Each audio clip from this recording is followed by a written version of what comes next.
I'm okay. I just smoked another to the face, yeah. She wanna stay. Singing to your bitch like I was Drake, yeah. Don't just try to tell me you love me. Can't keep it real if you really don't trust me. Come with a real, you hip in the front, so you get my meals. I'm gunning for the money in the bank. Come on with a dank, scrolling in the tank, rolling with the gang. You sitting out on the sideline tripping, I go to the hole with the rock like Pippin. Yeah. I'm okay.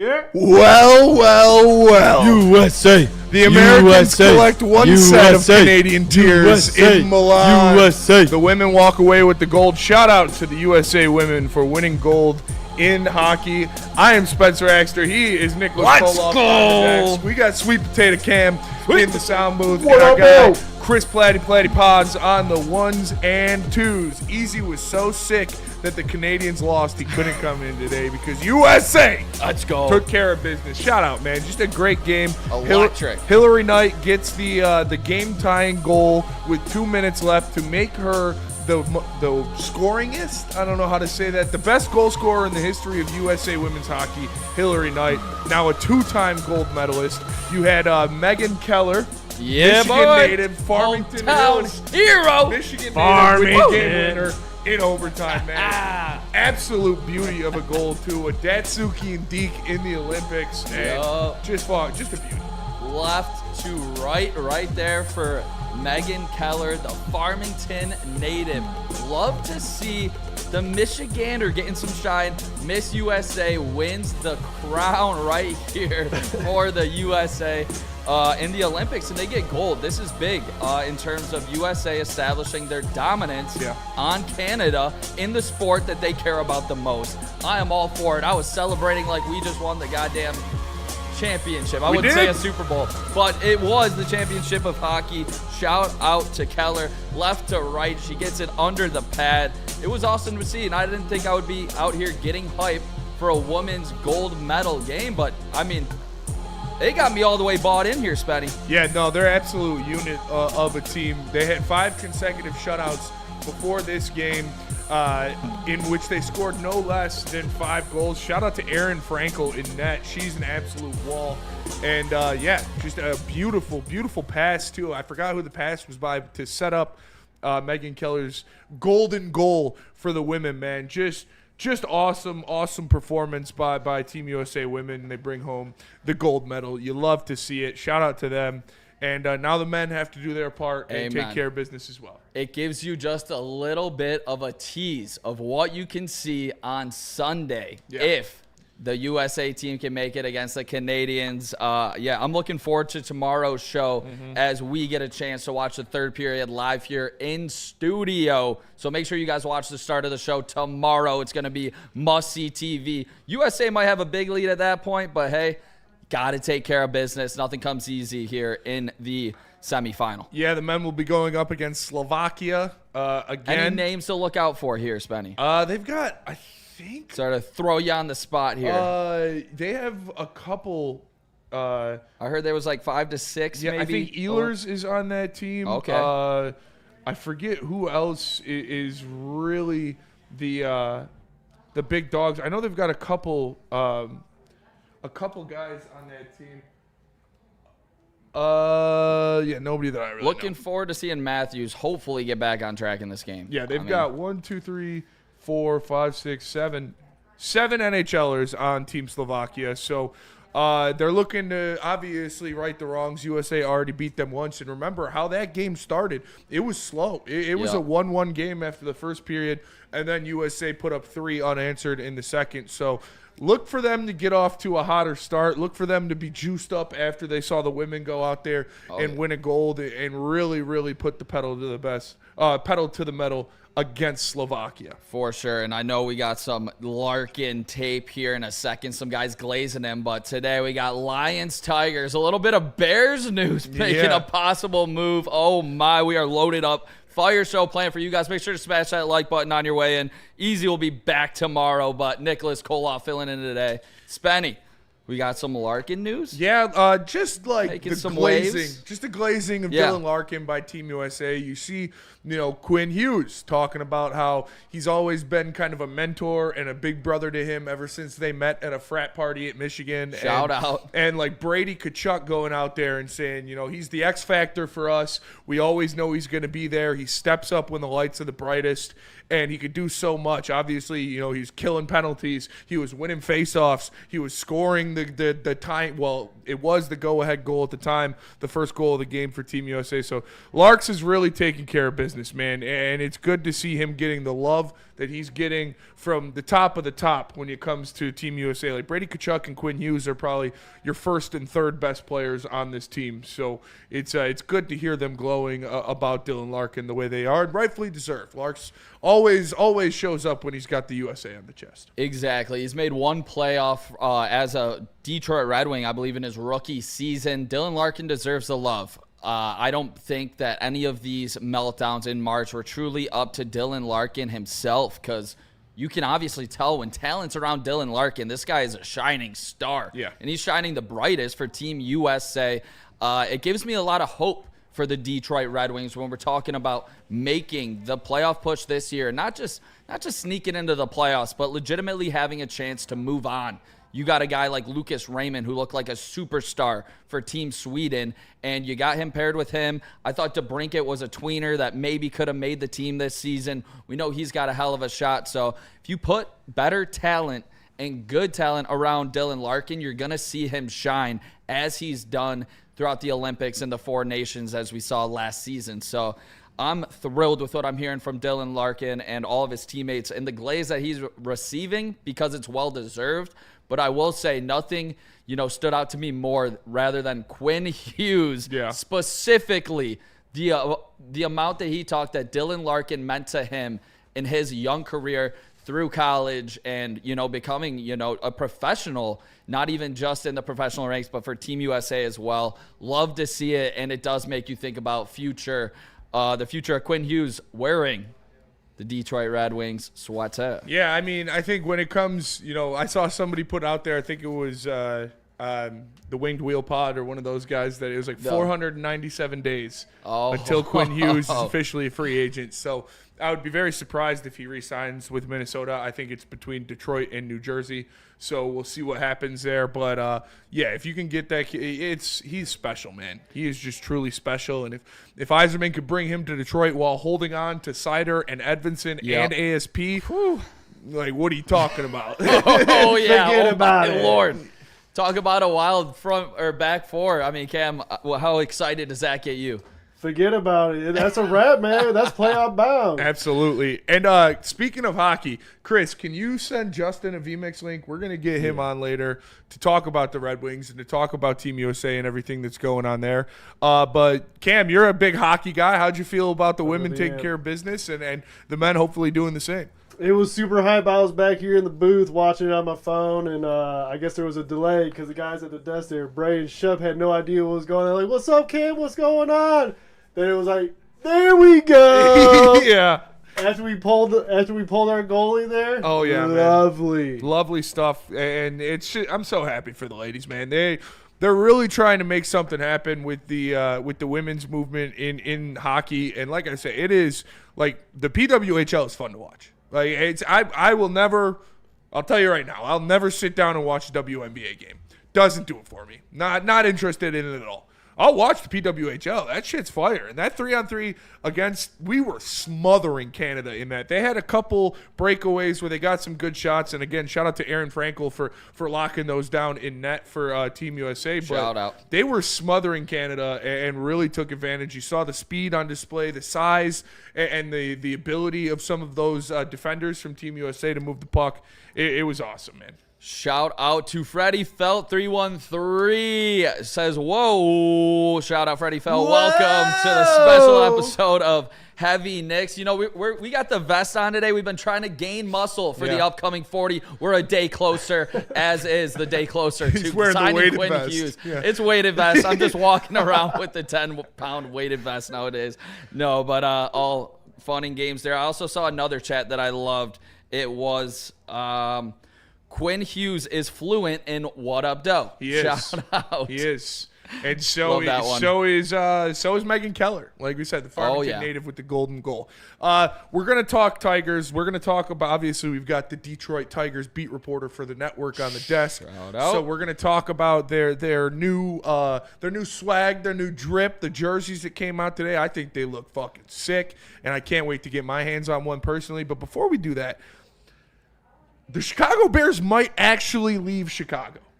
Like, this is becoming an actual thing where they are doing renderings of this building and this complex in Indiana to where the Bears are going to play out of. And I said on BDE, like, shout out India. I used to camp at Yogi Bear in Indiana all the time. Shout out. So, like, maybe they're going to be the Indiana Yogi Bears now. But I feel like this is just, if the city of Chicago lets this happen, they should be ashamed in themselves. They should be. I mean, how does the Hammond Bears sound to you, Spenny? I mean, it sounds like doesn't instill any fear in myself. I'm still out on the Chicago Bears. I want that to be known. I thought they had a cakewalk schedule. They got a lot of late wins. I don't believe that this team is going to run through the NFC North and be, the all-being. And I will certainly believe that even more if they're out here playing in Hammond, Indiana. Yeah. Like, the Hammond Bears. This just smells and screams like billionaires being goddamn greedy in my eyes. I would be livid if they were trying to send Ford Field, to a place 30, 40 miles away. Yeah. What are we even talking about here? Are we going to get sent down to Toledo? For real. There would be legitimate riots down the streets of Detroit, probably started by yours truly. So I can only imagine how Bears fans are feeling, which I don't feel bad for Bears fans. Yeah. But that would suck if it was for Detroit. 100%. And our girl Katrina in the chat Shout out. And I'm always talking crap about the Bears because they're overrated AF and their fan base is the worst. And this is on the fans. Like, you guys are Bears fans, right? You got the mustaches. You're the Ditka guys. Go do something about losing your team in your city. Like, exactly as Nick said, if there was even a hint of the Detroit Lions leaving Detroit, there would be people flooding the streets making sure it doesn't happen. And so this, as much as it is on the billionaires, it's on the fans as well. Like, if you go out there and you get a petition going, you get things going saying we will not go to games in fucking buttfuck Indiana or wherever they are, then it's not going to happen. They need to sell tickets. They need the fans. So I think it's crazy.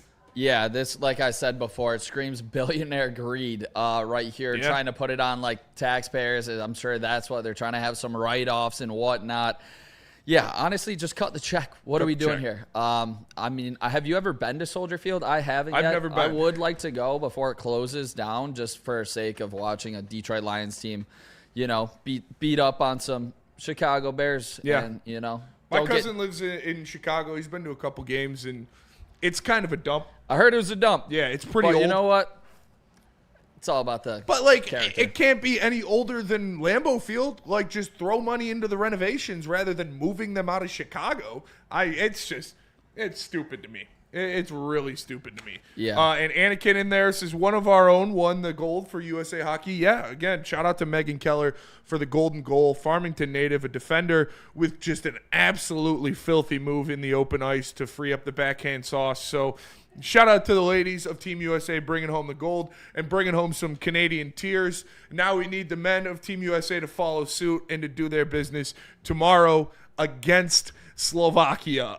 Before we go to break, Labertini with the super chat in there says, shout out to Nick for the 40-yard training. Yeah, work has been ass, and I'm still up at 2 a.m. Always appreciate me some live heavyweights. We appreciate you, sir, listening all the way from Dubai. It's awesome that you tap in with us, and it's Nick's getting his training in. He's gonna try to break that 5-second 40. Shout out stair stepper, full sprints on the treadmill, hitting a little bit of squats. We're getting the legs pumping. We'll be ready to roll, cutting some weight, but building some muscle. This is about to be an absolute show. Make sure you guys stay tapped in until then. Yeah, we told him he's looking a little fat, so he needs to start. We need him on camera. He's on the desk now. He can't be looking so pudgy. But no, dude, shout out to Team USA. Shout out. That shit's awesome. USA. Man. Golden Free bird. goal.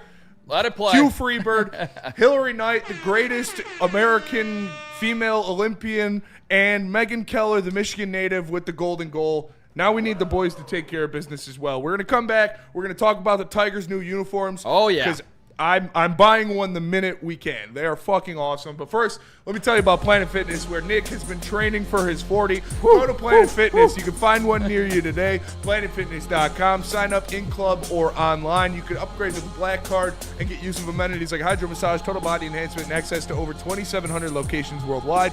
Join in club or online at PlanetFitness.com. Planet Fitness, where fitness is essential.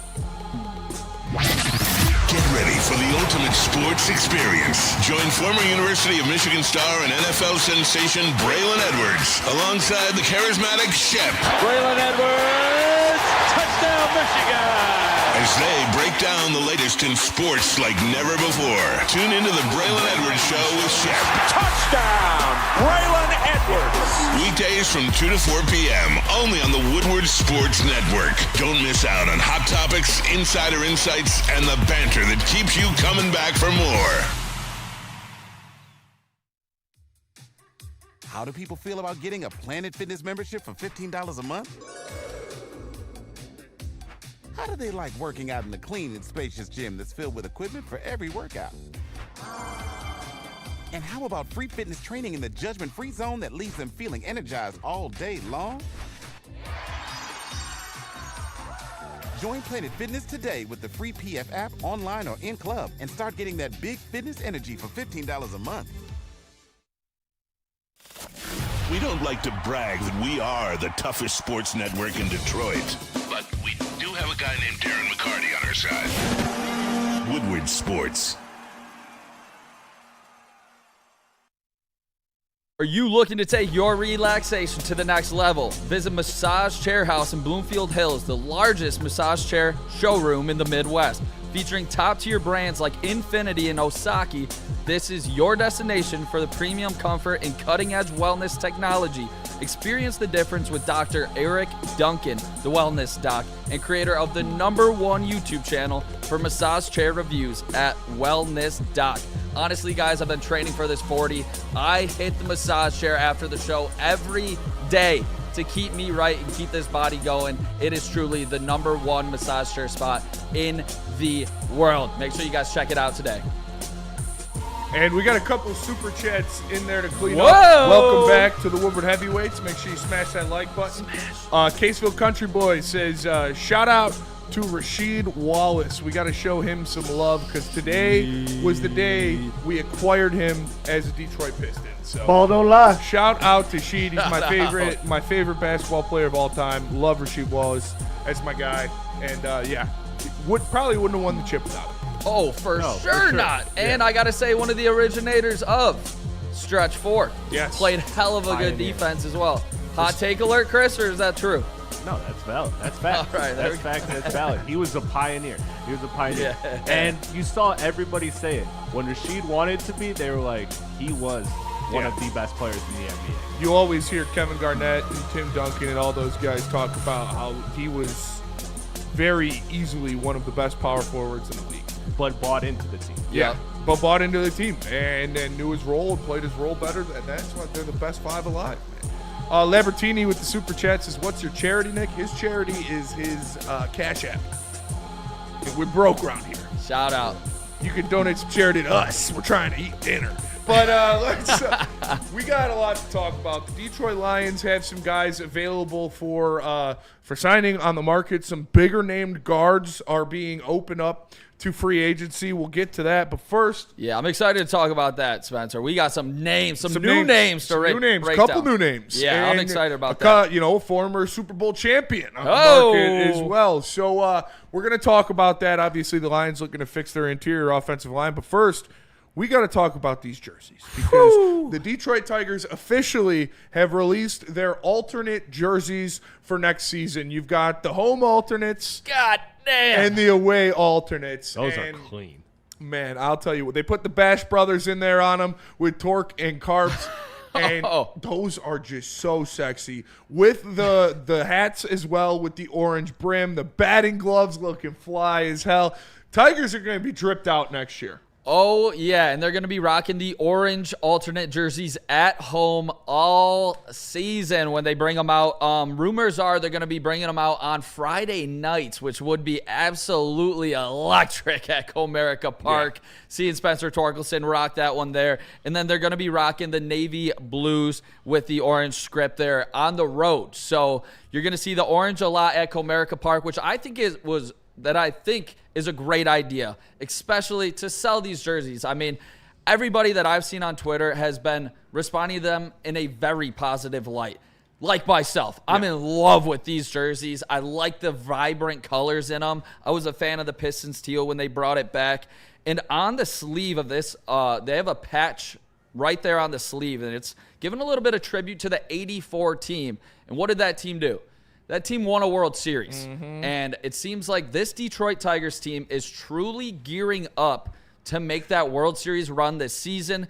It's been a remarkable 2-week span for the Detroit Tigers in terms of bringing in Valdez to be your number 2, one of the best number 2s in all of baseball, re-signing Justin Verlander, now dropping these unbelievable jerseys to pair with a couple big names that have been making some noise out of camp, the exact kind of names that you want to see.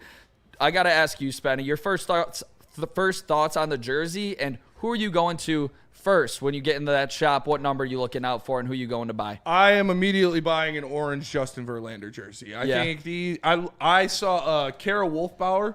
Yep, she posted them in person. Like, obviously you've got the dramatic renderings and all of the studio level pictures that they took with them, but she just posted like her unboxing. Yeah, the orange looks really good in person. Oh yeah. And so I think I'm gonna do the orange, and I gotta do Justin Verlander. I saw I think it was DNC ENT put in there. He said the Last Dance alternates, and it's truly. Yeah. I mean, it's the last dance for Scoobs. It's probably the last year of Justin Verlander's career. So I am absolutely getting the orange Verlander. I can't wait, and I'm gonna be styling and profiling in that boy on opening day. What about you? You got your eyes on one, or maybe you got a Riley Green jersey yet? I'm thinking about a couple. Sadly, can't be rocking the jersey within. It's going to have to be like, when we're out and about and whatnot. But I will say I do like the idea. There's 3 that stood out to me. Or there's actually 4, which I'm going to have to knock one down. But it's Tarek Skubal in his potential last season with the Detroit Tigers. I think having that as, a memento would be special to see Tarek Skubal in that orange one last time, this one last ride. If things go south, we'll see with the MLB PA and the way things are going with that. Could open up a can of worms for maybe a potential Tarek Skubal comeback. But I was thinking about newcomer Valdez, showing some love to the number 2. You've seen him in orange before. It truly does pop. I like the Valdez potentially. But then I'm thinking about a couple potential rookies. And I'm thinking about maybe, Max Clark could be a hell of a jersey in that orange, or thinking about a potential shortstop that could start the season with the Detroit Tigers, number 2 prospect in all of baseball, a little McGonagall stitched in on the back there. McGonagall on the jersey would be sweet. But do you know what numbers they're going to wear? That's exactly. The only thing. You're going to have to wait it out. I'm excited about these jerseys. I'm excited about these players. Chris, which one's really popping out to you? It's the orange one because I'm already imagining Javi just aura farming in that orange jersey. Like, that might actually be fuck, dude. I might have to get... yeah, that's your miss. Shit, dude. I mean, I got to get a Verlander jersey, but I might have to buy a Javi alternate jersey, too. Just to wear it. Just to wear it for Neil. Yeah. Neil's got a Javi jersey. Oh, yeah. That's crazy. Would a Max Clark or a Javier Baez orange jersey be an orange jersey? It would. Max Clark would be bleeding in orange. That was phenomenal there, Spenny. Cam, which one sticks out to you? Do you like the blue or the orange more, or the orange from Spenmo? I do appreciate the color on that crush orange, but I like that dark blue. Yeah. Dark blue. Give me Dylan Dingler all day. That's my Tiger right Dingles. There. That's my dad's Tiger. Yeah. I thought about a Dingler. I mean, Gold Glover in his rookie season. Dylan Dingler, I mean, great leader on this team last season. He was able to really come in clutch with some big hits. I mean, sky's the limit for Dylan Dingler. If he can continue to maybe cut out on the Ks a little bit, add a little bit more walks, you're talking about a guy that could be a 4+ WAR player year in, year out. Love that idea, Cam. Dylan Dingler truly is, a big piece of this Detroit Tiger team moving forward. But I got to say, there were a couple updates from Evan Petzold of the Free Press down there at spring training. Speaking of that number 2 prospect in all of baseball, Kevin McGonigal. Yeah. He's getting the start at shortstop on Saturday in their first game. Mm-hmm. You love for him to get some reps. Are you reading anything into that, Spenny? No. I mean, he's going to have a shot to make the team. Like, we all knew that. If he goes out there and he's hitting like he was hitting in AA, and he's got over 1,000 OPS in spring, he's probably going to make the team. But you would have done this anyways. You give him the start at shortstop. If he was getting a start at third base, then I would be looking into it, because then it's like, okay, they're trying to get him on this roster. Yeah. But you give him the start at shortstop. That's what he plays. It's where you want to see him. I'm not reading too much into it. What about you? He's got the position. It's his to take. Who's in center? Is Max Clark playing? Has that been announced? Or I haven't seen anything yet on that, but I do love that they announced this. So they're building up the hype, which I think they're just going to continue to do to see how Kevin McGonigal can handle the pressure. I heard a little bit of an interview that he did with Jennifer Hammond, and Shout out to Hammer. so he's already getting the interviews in. I love that. But I got to say, Kevin McGonigal, the reason this guy is so high on every single prospect board is because he controls the strike zone and has one of the best bat-to-ball skills in all of the minor leagues. And throughout his minor league career, he had 123 walks to just 84 strikeouts. If he can continue to do that throughout spring training, continue to get that on-base percentage up, you're talking about a guy that can get on base to set the table for guys like Kerry Carpenter, guys like Riley Green, guys like Spencer Torkelson to truly drive them in, and that's what's going to be clutch. I'm going to be keeping my eyes on that factor. How does he look at the plate? Does he look as comfortable? Can he draw these walks that he did throughout the minor leagues? And then it's being consistent at shortstop. No errors. He's going to have to look fluid, and if he is making a bunch of errors, I mean, already in his first spring training, I'm not going to want to overreact, but his thing is the limited athleticism. Can he play shortstops in the major leagues? He's going to have to be fluid on his motions and not make mistakes for him to be successful at shortstop moving forward. I agree. I don't think he's going to be a Bo Bichette situation, but it is the lateral quickness that is concerning with him. Cam, you got your eyes on a jersey that you're looking to snag? One of these new ones? You got a guy? Oh, you said Dingler. My bad. Dude. Yeah, shit. 100%. Double D. I like the Dylan. 100%. Yeah, dude. Dingler is if that's my dad's favorite player. It's D-Mac's favorite player. Like, he's going to be a stud for a while. The only thing is he is a Buckeye. Yeah, but that's true. I can look past that. I can look past that for now. Former fair. center fielder Former for the center Ohio fielder, State yeah. Buckeyes before he transferred over That's to why he's got that catcher. laser on him. Yeah, For real. and he's got wheels for a catcher rounding those bases. Maybe I want get to some say, more stolen bases next year. That'll get his WAR up a little bit too. amen. I like that idea. I want to shout out also Kevin McGonigal. This was per Petzold of the Free Press as well. Kevin McGonigal hit an absolute bomb off of Bo Burrows, Bo Brisky, excuse me.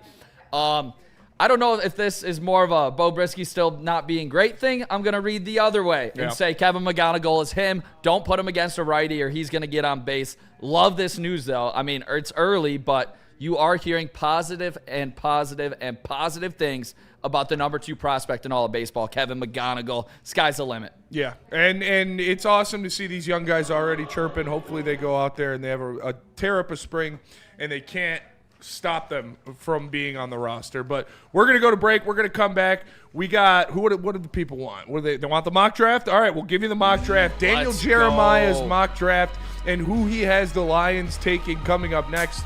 But first, let me tell you about Sharon's. Sharon's Heating and Air Conditioning. They're family owned and operated for over 40 years. Make sure you check out their website at sharonsheating.com. You can schedule online, get free instant quotes, check out all their financing options. It's Sharon's Heating and Air Conditioning. No one gives gives away more cash and prizes than Woodward Sports. You don't believe us? Here's our latest $10,000 winner. You know, you guys posted, hey, if you guess all this stuff right, we'll give it's $10,000. I'm like, okay, well, why the hell not? And the winning doesn't stop there. How about our Outkick Your Coverage winner? I think you won. We got Tully, everybody. This guy's got a hot girl. Bigger prizes, bigger giveaways, cash, merch, tickets, and more. All from the biggest sports network in Detroit. No one does it bigger and better than Woodward Sports. Make sure you're following, liking, subscribing on Instagram, Facebook, X, and YouTube for your chances to share in the winning. From Detroit's #1 sports network, Woodward Sports. It's game on at Art and Jake's. Wings, burgers, pizza, and ice-cold drinks served up with attention to detail. Wall-to-wall TVs, great service, and a vibe that keeps your crew coming back. Art and Jake's, a sports bar setting with a fine dining flavor. Congratulations to the real Coach of the Year, Motor City Dan Campbell. Just put your head down and go to work. It's about to be fun, man. It's about to be fun. Woodward Sports. We know Art and Jake's is your go-to for a great sports bar atmosphere, but they are also huge on supporting the community. Art and Jake's has just become a premier sponsor for the Romeo Lions Club St. Baldrick's Festival, happening Saturday, March 14th in downtown Romeo. It's an incredible event where brave volunteers shave their heads to fund childhood cancer research. You can get involved right now at romeosb.com to join the team and get your head shaved. Or if you want to keep your hair but still help out, scan the special Art and Jake's QR code on the screen right now to donate directly to the Art and Jake's team. Let's help them crush their goal. Shout out. What a great cause for Art and Jake's, special place as well. Shout out to Art and Jake's. We'll be out there very soon. Shout out. Oh, yeah. Next Michigan State matchup Can't in wait. Northville. So make sure you guys come out there and hang out with us. But we promised you the Lions mock draft, and we're going to give you the Lions mock draft. Daniel Jeremiah. Lions, baby. Daniel Jeremiah put it out there, and he has the Detroit Lions taking TJ Parker, the defensive end out of Clemson. He said Parker had an underwhelming 2025 season, but he bounced back in a big way at the Senior Bowl, and he thinks he's climbing up boards once again. Parker in 12 games, only 5 sacks with 9.5 tackles for loss at Clemson. But in 2024, he had 11 sacks, 19.5 tackles for loss, and 6 forced fumbles. I think when you look at TJ Parker, I don't know if he's the guy that they typically go for. You know, he's a 6'4", 263 type of guy. Not the biggest, bulkiest defensive end that they normally like to get, the bigger guys, but he is good in the run game, and he sets the edge pretty well. He doesn't have the best get-off. He's not this freak athlete that's going to wow you with his explosion, Yep. but his technical pass rush and his hands at the point of attack are really what give him the advantage. So we'll see what's going on, but you've heard about him all throughout the Senior Bowl process. He was tearing up different tackles. He was making plays at the Senior Bowl, really popping off the tape from what I saw in his time there.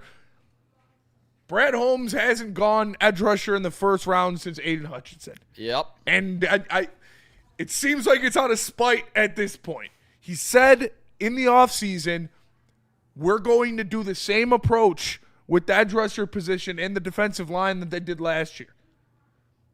I don't know if this is realistic. What would your thoughts be of him getting TJ Parker in the first round? I would say, wow, Brad, I'm happy that you changed your ways because the old ways aren't working. You saw him draft Josh Paschal in the second round. I think we can all solidly say now that was a draft bust. Sadly, I know he dealt with some off-of-the-field issues, but Josh Paschal wasn't a difference maker for this Detroit Lions team. You're talking about TJ Parker and a guy that had Clemson going into this season as the favorite to win the national championship. The reason they were, a big reason, was TJ Parker on the defensive side of the ball and his, gaudy numbers, having 19.5 TFLs, 11 sacks, 6 forced fumbles. That screams to me like a blue chip defensive end to potentially pair with Aiden Hutchinson, who had a bad down season, along with the rest of his Clemson teammates. So I would say B+. I wouldn't lean towards the A yet because I still believe we cannot go through what we went through with the Frank Ragnow situation. I'm still leaning offensive tackle. But if it was TJ Parker, this screams to me like a guy who had one down year, but he has shown flashes to be an elite defensive end at times. He's not the strongest in the run game, but can he get to a quarterback and win with some power? I like my shot here with TJ Parker. I would give it a B+. What would you grade it if it went down this way?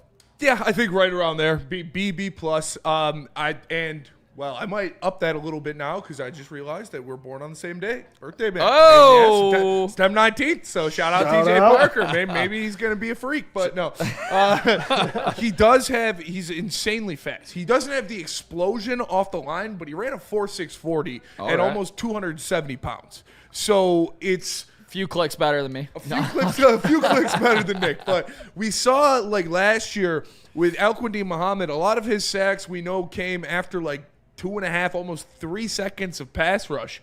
And so the ability of him to get open field speed and that chase down speed is important. But I think, I don't know. I just really find it hard to believe that they're going to go edge in the first round. I truly don't see him doing it. Yeah, I mean, if he did fall to the Lions, I mean, I've seen him mocked anywhere from realistically like 14 to like 24 so far. But TJ Parker to the Detroit Lions, I would buy into the hype that they had a down year, like Clemson, all the way around it. Like this whole entire program didn't look the way that it should have last season. But TJ Parker, you're talking about a guy that could truly help Aiden Hutchinson if Aleem McNeil does take that step up where he was the old McNeil, leaning towards a potential Pro Bowl type defensive tackle, difference maker on a defensive line, another step from Tyleik Williams, and TJ Parker on the edge. You're starting to get the vision towards like a Super Bowl caliber defensive line that we've seen with the New England Patriots and with the Seattle Seahawks, and years before that we've talked about the this Eagles in the Bucs. Exactly. Yeah. This is the type of player that could help get this Detroit Lions team to a Super Bowl level on the defensive line that could truly help out your question marks in the secondary, whether that's cornerback or safeties. Having that elite D-line could truly, cover up some big gaps.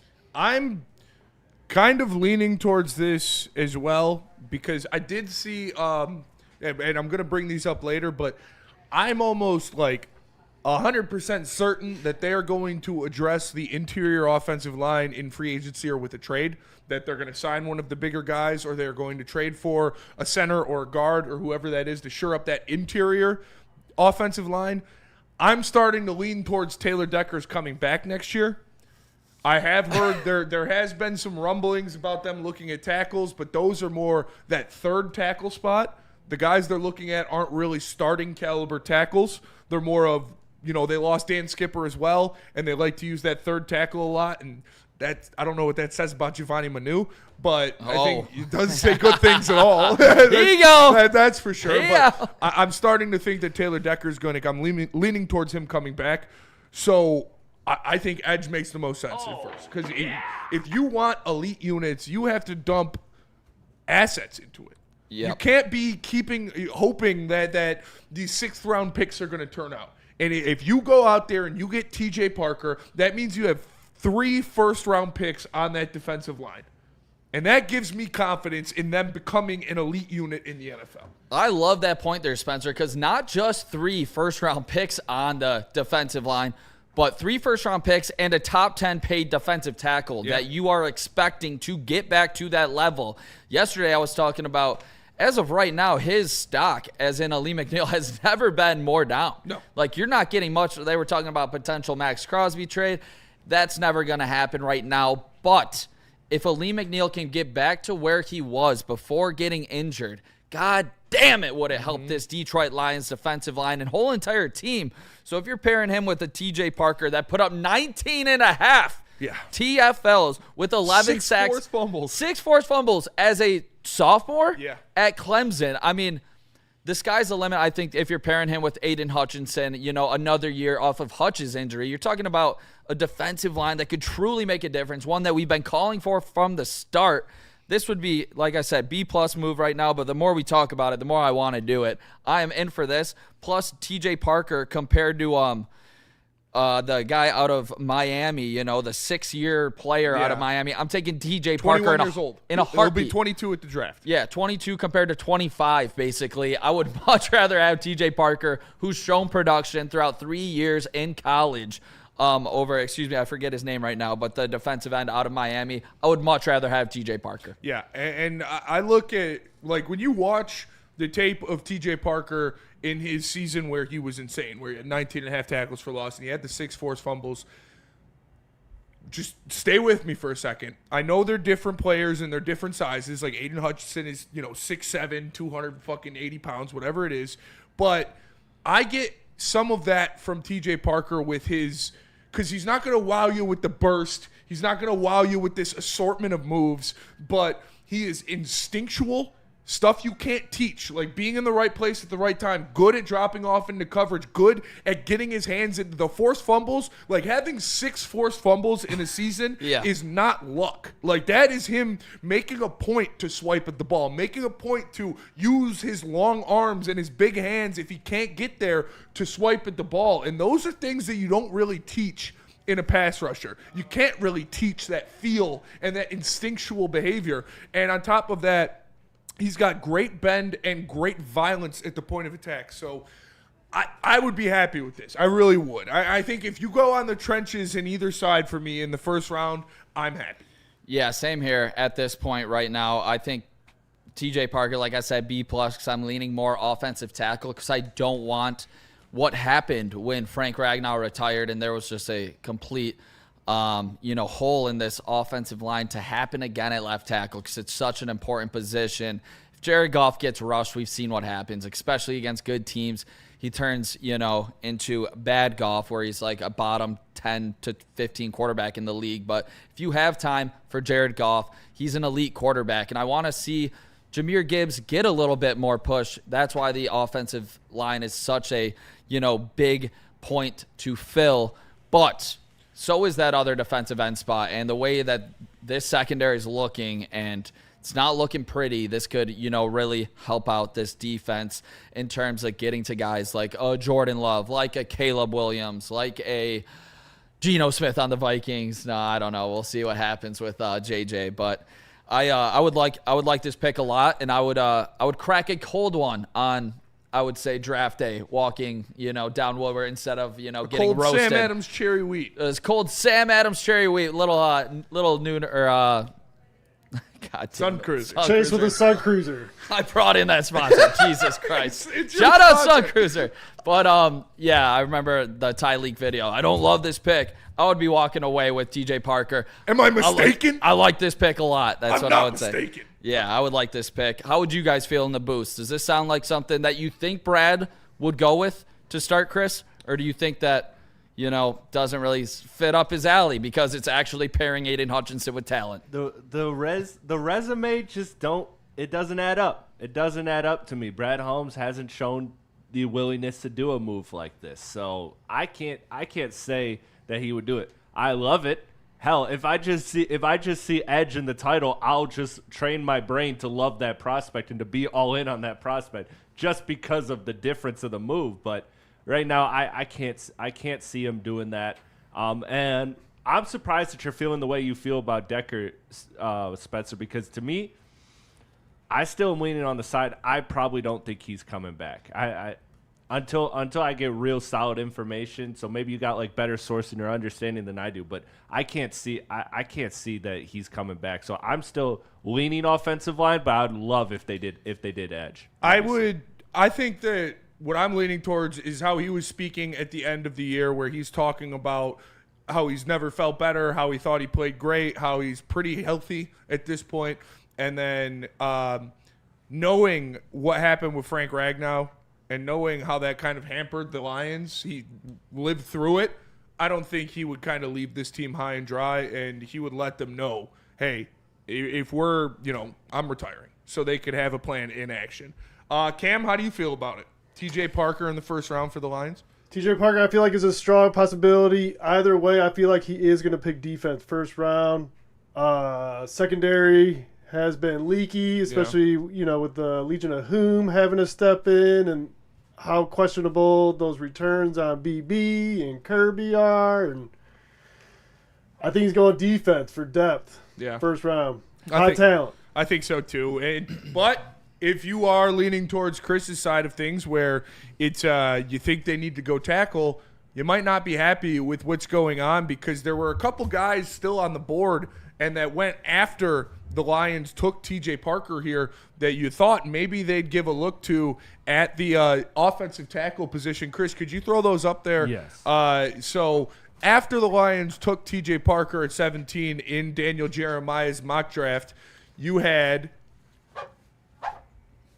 the Philadelphia Eagles get Blake Miller, offensive tackle, out of Clemson, where even though Lane Johnson has already said he's coming back to have his 14th season, that is a guy that they would look to wait in the wings. You've got Monroe Freeling, who is a guy that Daniel Jeremiah in an interview has said the Lions liked and that he likes for the Lions as well, if it's not TJ Parker, going to the Cleveland Browns. And then you have at there was another one 28. In there too. Yeah, at 28, you've got the Houston Texans taking Caleb Lomu from Utah. So you see Caleb Lomu and Monroe. I like Monroe Freeling as a he's slowly becoming one of my favorite later first round tackles, even over the I can't even remember his name. Lomu and the guy from Iowa. I can't remember. Blake Miller. Yeah. So Monroe Freeling there. We'll see what happens. He's still somewhat of a project. He's very young, hasn't gotten a lot of action at Georgia, but just the physicality, the size, the traits that he have really project to him being an elite level offensive tackle. And with the short amount of time that he showed at Georgia, he put on some great tape. With those guys, with Lomu and Freeling still on the board there going after TJ Parker, would that make you second guess it? Yeah, it would. Potentially. I think the way I've heard you talk about Freeling and from what I've seen and read, I mean, they're saying on just NFL Network that he'll eventually be a plus starter at tackle. That rings great news in my ears. And with his size at 6'7", 315 right now, I mean, you're talking about a guy that could actually be, a potential staple for the next 12 years of the Detroit Lions. I do think Parker would fit a massive need opposite Aiden Hutchinson, but this does, scream potential, placement fit for Taylor Decker, who was here for, 10 years. So I think this would be another B+, A- higher or draft, for the Detroit Lions. But, I'm not really in love with too many of these tackles this late because the Detroit Lions won the last game of the season in Chicago to, go from 13 to 17. You're kind of out of the realm to trade up for one of those elite tackles. You're talking about the next tier down here. Mm-hmm. But I do think Freeling could be, a good tackle for the Detroit Lions for years to come. And it seems like Jared Goff's going to be their quarterback. You got to keep him upright, like I will allude to time and time again. They need to address this offensive line. And I know we're going to get more into it later because we got some new free agents to talk about as well. But what would you grade the Freeling move? I think it's a great pick there to get him where they did. If it's a dance you have to play, and it's something that Brad Holmes, it's going to be extremely important for it because I think you're going tackle and edge with your first two picks. Because whether Taylor Decker is coming back or not, you have to address that position. You have to get a left tackle that you could see being your left tackle of the future. So if you feel like there will be starting caliber level tackles in the second round, like a Jennings Dunker per se out of Iowa, that could maybe learn behind Taylor Decker for a year before you got to put him out there, then I wouldn't mind going edge there in the first round.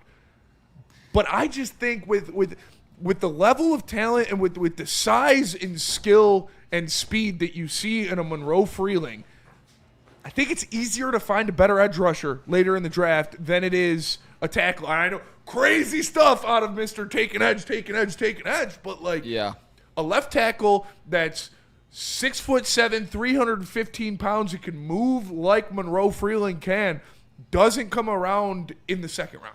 Yeah, this guy was a 5-star prospect out of South Carolina, #1 player in the state of South Carolina before he went to Georgia. I do love the athleticism. I do like the size. I do like the talent, and I'm right there with you. I don't think that you can draft a starting caliber developmental tackle in the second round as of right now. It's yet to be yet to be seen from Brad Holmes and the staff to be able to truly develop guys the way they want to, whether it's a Manu, whether it's a Broderick Martin. I just don't trust that aspect. I think you can get production like a Derek Moore even out of Michigan in the second round. I saw him going even later than that, but I'm going offensive tackle in the front because he went 1-for-1 in the first round so far. I mean, it was a must. He couldn't let Penei Sewell pass him, which obviously Penei Sewell, lucky enough that we got him to start this rebuild. But I will say, I think Freeling, the more and more we talk about it, I think would be the guy here because he could transform into a Pro Bowl, All-Pro type tackle with that size, with that athleticism, with the length that he has and uses, with his pedigree of being the #1 player out of South Carolina, 5-star, go to Georgia, be successful for 3 years. I think this could be a big move, and I do like some of the defensive ends in that second round compared to the tackles, so I would be 100% okay with going tackle round 1 over defensive end round 1 because I do believe you could get a guy like Derek Moore, which people know, who also dominated the Senior Bowl and made a, another big-time, high school recruit before getting to Michigan. So I think Derek Moore would be A+ in the second round for the Lions, and I think he could be a difference maker compared to, going tackle second round. So that's where I stand with it. That's fair. Chris, you wanted the tackle. How do you feel about it? I'm all in. I got to watch the tape, obviously, to really kind of pick a preferential tackle, but I like what I'm hearing, and honestly, again, I'm going to talk myself into if he takes one of the trenches, I will probably find it favorable. I will find it, benefit of the doubt, glass half full, because this is so important. This is so vital. Now, if he dicks around and he takes something that's a little bit not positional need, then I have my issues. But right now, I'm going to honestly approach a lot of these guys with a glass half full because you need to. It's so important to fix those trenches because those two trenches are what were our identity. That was our identity. We didn't have, the best the best, quarterback sack rate in the league, but we damn sure had the best run defense in the league, or one of the best run defenses in the league. We had the best or one of the best offensive lines in the league. That was our identity. That was what all of our premium success was built on. And so we need to get back to it. And if we can do that here in the draft, especially early in the draft, I'm very much for it. Yeah, I agree. I'm excited to see, and there are a lot of questions still to be asked. Obviously, you need to address that interior offensive line, and we're going to get into that coming up next. There are a couple big-name free agents out there, and we'll see if the Lions have any interest in them. But before we do that, Cam, how do you feel about that? Would you like to see them go tackle in the first round, or would you want them to get that defensive end? I would want the defensive end personally, only because I just feel like it's tough to plug and play that O-lineman right away. Yeah. Rook straight into the fire like that, I don't know. It's too big of a jump, in my opinion, from college to the Shield. Yeah, I agree. We'll see what they do. That's why Brad Holmes gets paid the big bucks. Precisely. And this is the most important offseason of the Brad Holmes era? Absolutely. Yep. And you cannot go 3 somewhat stinker drafts in a row, and you got a lot you got to fix. So this is by far the most important draft in Brad Holmes' tenure. Yeah, I agree to that 100%. I know a lot of the chat does as well. Make sure you guys smash that like button on your way in. If you believe Brad Holmes can turn this thing around and get back in the playoffs, you got to believe. Let me tell you about this super chat from Labertini first. Shout out. Tall Amish dude has sources with the training staff. Did his horse break down and they decided to help him fix a hoof? Care to explain? A good journalist never reveals their sources. That's all I'm going to say. That's true. All right, we're going to go to break. We're going to come back. The interior offensive line of the Detroit Lions also needs to be fixed. We're going to talk about that next with some free agents that are on the market. But first, let me tell you about Loom.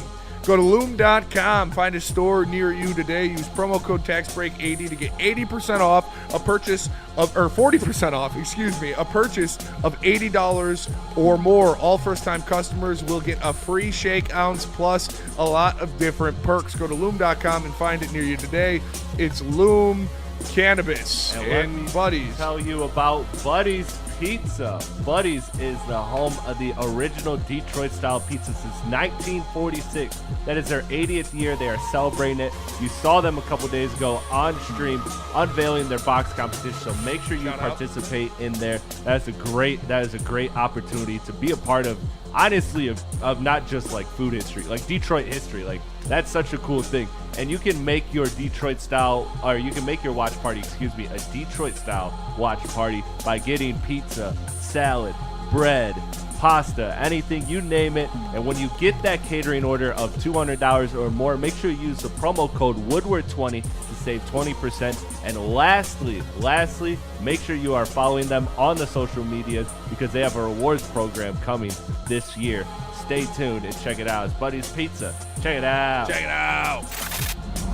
Love Woodward Sports? Love wearing clothes? Then you should be wearing Woodward Sports clothes. Check out our full line of merch at woodwardsports.com. Just click on shop. We have all your favorite designs, like Dan Campbell kneecaps, Woodward golf, and of course, our own logoed out merchandise. Men, women, infants, kids, all love Woodward Sports. Impress your friends. Impress your boss. Impress your dog. Buy Woodward Sports merch today.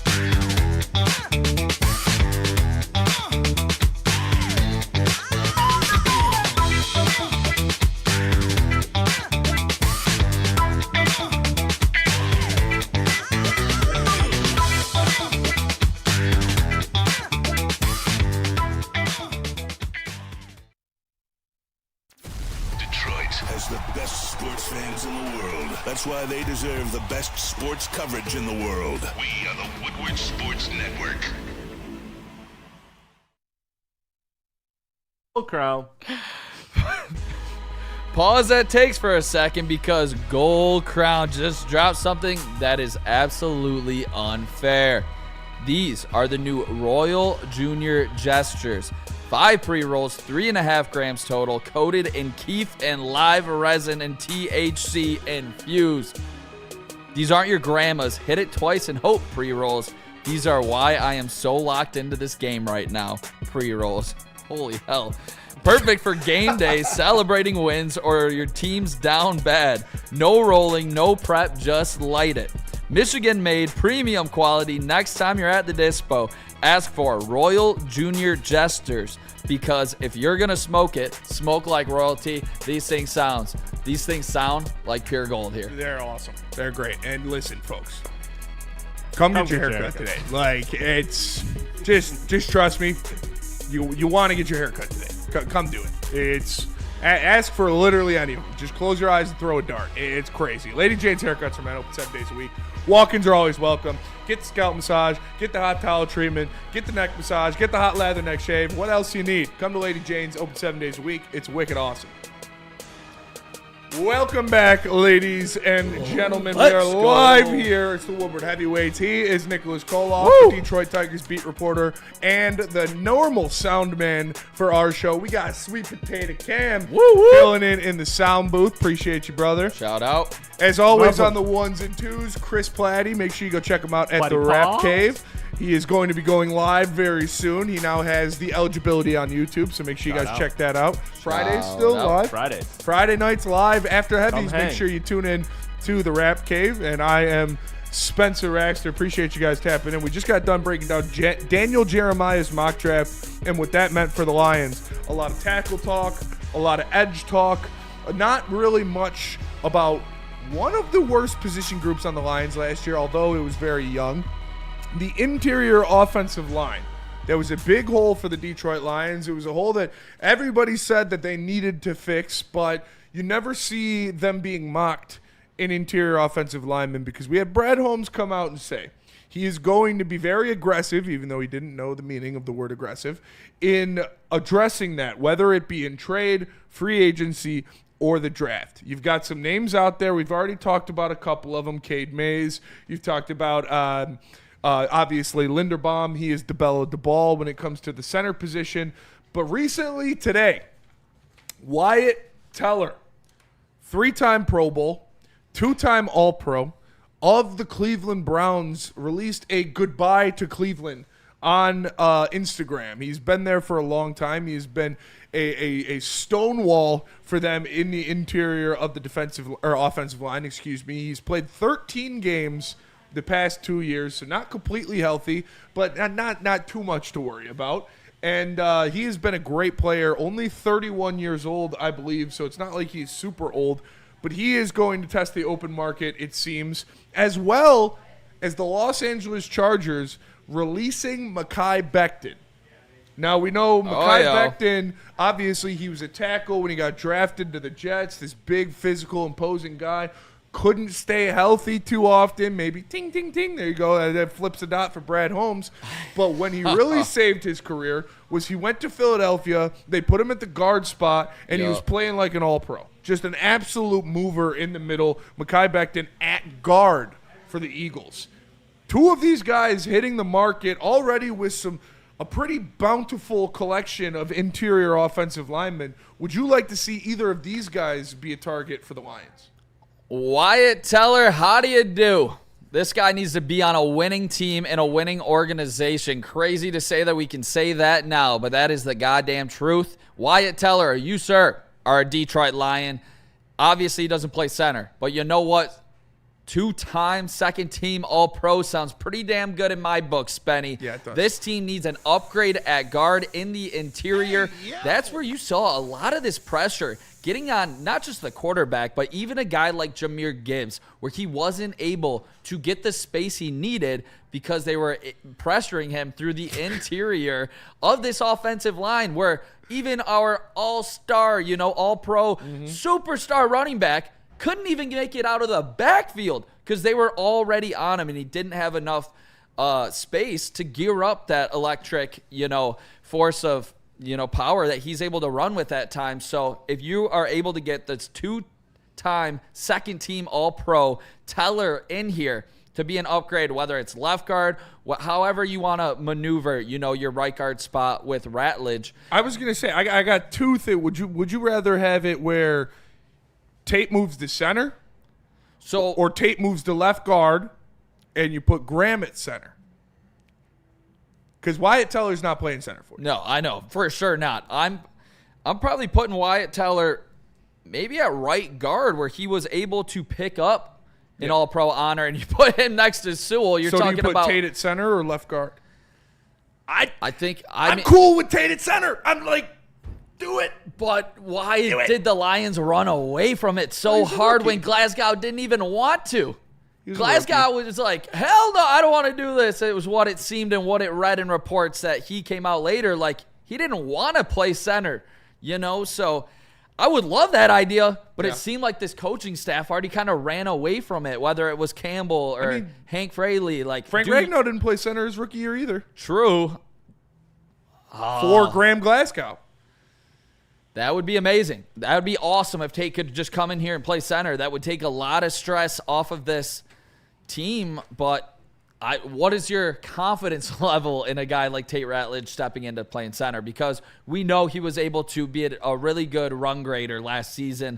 A couple steps up in the pass pro moving forward. But, that kind of screams playing some center. I think so. You heard, again, Tate Ratledge talked about his they asked him about that in his exit interviews, and he said he hasn't really talked about it with them. That was not a part of their exit interview, whether he was going to play center next year or not. But he said he will continuously train at that. He will be giving snaps the whole time. He will be working on that. So if they need him to, he will be ready to go. Real quick, Labertini with the super chat in there says, I'm the new Runyon. Please expand on this statement. Well, our guy Runyon, JB. Shout out the original booth boy for the heavyweights. Called him Runyon instead of Ronan on accident, and he's been Runyon ever since. So you are Labartini, you're Labertini now for us. So what that I think what that is actually entailed, because I seen what Runyon, shout out to Runyon, said is he said Labertini, chill on the Chris slander, you're new here. So I think he's clapping back at Runyon about like, oh, I'm new, I've been here. Oh. I think that's what it is. Oh, they're fighting over me. Yeah, boys. They're fighting super over me. chat to talk to somebody else in the chat. That's baller. DeBella de Ball. DeBella de Ball. But I'm not gonna lie, I really like Wyatt Teller. Yeah. And shout out to both. If you can pay, I saw Spot Track had him at like $10 million a year. Okay. I'm doing that in a fucking heartbeat to bring him in here. Do you think they could learn from a potential Kevin Zeitler letting him walk away last season when, somebody's up there in age, but can still prove to be an extremely valuable piece on that interior offensive line? I think this would be a home run, and I would pay, 2-year, $20 million. Yeah, for sure. 22. I would do 3.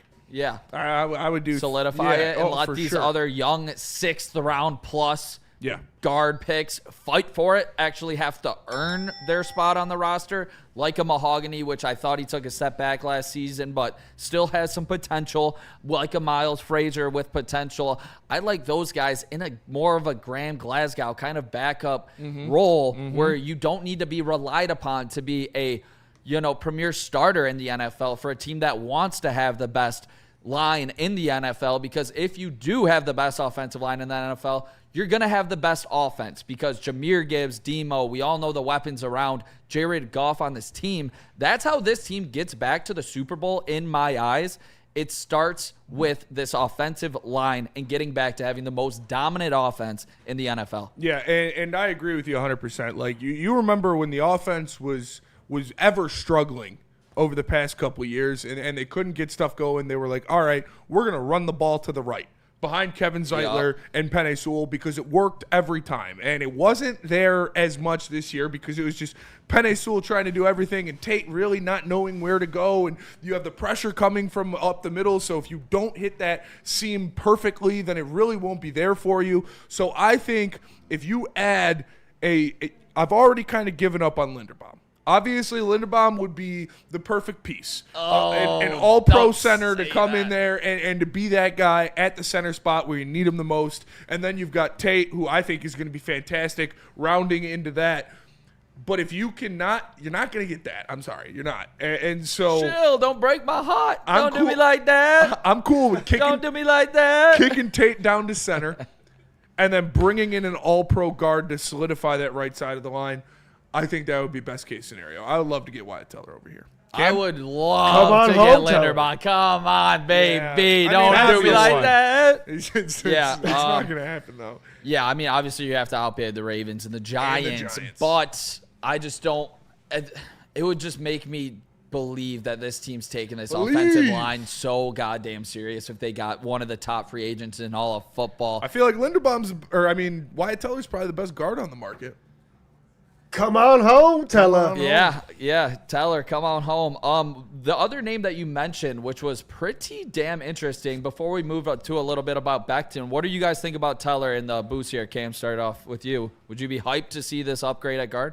Absolutely. Come on, let's go. We gotta emphasize that line, and if he's available, bring him on in. Yeah. All things considered, at a reasonable cost. Chris, let's go. How would you feel about that?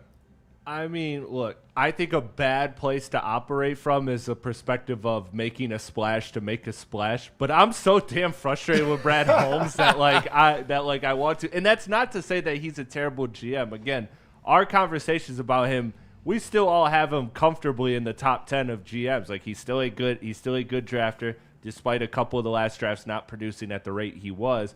And he's been fine as a GM. He hasn't made any kind of crippling signings, assuming that Aleem McNeil gets back to the standard that we know him as. So, but I'm kind of just in the mode of I need to see a splash. Honestly, I do think ultimately you do have to pick X and O's wise, locker room, all of that stuff. Who's the guy that's gonna fit best? That's gonna get this offensive line back to a top 5 offensive line because that's what it needs to be. But I'm kind of so frustrated at this point that I'll settle for a splash move, which is never where you want to be as a franchise. You never want to be that franchise that makes a splash just for the headline. That's like some New York Jets shit. That's some, that's what those franchises that are just in a rut do. Yeah. But I'm there. Like, am I wrong for that? Are you guys kind of there with me? No, I think it's more than that. I think you need to make a move because your team's not good enough. I think you need to make a splash move because you don't have enough talent on your offensive line. Like, it's not making a splash move just to make a splash move. It's making a splash move because you need to. Yeah, that's true. And if you got a wide receiver, that'd be a splash move. Yeah. Plus, with Jared Goff being our QB, he's the general. We ain't succeeding without his success. Yep, true. And another guy that we brought up that you wanted to talk about a little bit, Nick. I got to respond to this in the chat before you do, or else it's going to piss me off. Get in Steve-O there. says, Nick, if the Lions offense was top 5, why did they miss the playoffs? Hey, Steve-O, maybe because they beat up on shit teams, buddy. Yep. Come on. Yeah. Every time we played a defense that was in the top 10, this team averaged less than 17 points. You couldn't move the ball against the Eagles. You had a big-time drop from St. Brown against the Chiefs. You got beat down by the Green Bay Packers. And you couldn't score against the Minnesota Vikings, Steve-O. You want to go through that again? You want to get beat by Brosmer again? You want Jared Goff looking like a goddamn pumpkin out there? Stop it, Steve-O. Get some help. Come on, you're smarter than this. We all know this. Labertini with another super chat says, Runyon, you must be new, dude. I appreciate the whole heavyweight and WSN crew. Sorry you can't take a joke, buddy. Have an amazing Thursday. All right, guys. Doing it with money is Mom crazy. and Dad, stop fighting in the chat. All Shout right, out we appreciate Labartney. both of you guys. It's Both yeah, OGs. Maz isn't racist. All right, we're having it's a similar thing right there, but it's all good fun. It's all good fun. Chris wasn't offended by it. He does look Amish. He is the Amish dude, so it's a fair chirp. It's all I right. prefer guys. Abraham Lincoln. It's all right, guys. Just let's cooler heads prevail. But speaking of another guy that might be out there, a guy that was just outright cut by the Los Angeles Chargers, Mekhi Becton. Mekhi Becton, obviously a freak of nature. He's 6'7", 360 pounds. This big man. Dealt with a little bit of injuries in the beginning of his career, missed pretty much 2 full seasons in New York, but since then has played 16, 15, and 15 games for the Jets, then the Eagles, and then the Chargers. And in 15 games for the Chargers, he had 5 penalties and only 3 sacks allowed, but he did allow 37 pressures, which is, I feel like, I don't know, the average amount of pressures allowed for a guard, but I feel like that's a little bit high. Yeah. So not the greatest pass blocker, but we know having that kind of girth in the interior, he is going to move people around at the line of scrimmage. Again, he is kind of a project at some point. You still have to worry about the injury history creeping up on him, but it could be a cheap kind of option that we know Brad Holmes likes to explore. Yeah, I would definitely look at this as a little bit of a cheaper option, but I'd also look at it as when he was around better players, that's when he was at his best. Yeah, and he was that's a true. little bit hidden, and you were working with third string, fourth string tackles that you're next to on the outside that's probably looking and taking away a lot of those pressures. So if you could get him on a better deal, Decker does come back, and he's not playing against a rookie left tackle per se at a guard's position.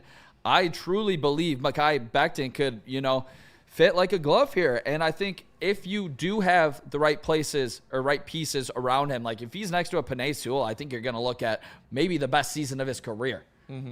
Because when he was on a very talented Philadelphia Eagles offensive line, you were looking at a Pro Bowl type player that helped the Philadelphia Eagles win the Super Bowl. So as long as the talent's around him, I think you're going to get the best of him. But if he's asked to be the best player on an offensive line, I think you're going to see him struggle like he did last season when the LA Chargers were without Slater, were without Joe Alt, and they, were in serious trouble all season long on that O-line. Shout out Justin Herbert, 0 for 3 in the playoffs. I'm not mad at that at all. Yeah, because you saw what he did next to Lane Johnson. And you know who's probably the only right tackle in the NFL better than Lane Johnson is Penei Sewell. Let's go. I don't want him to take the cheap route. I don't, but it's not like he's bad.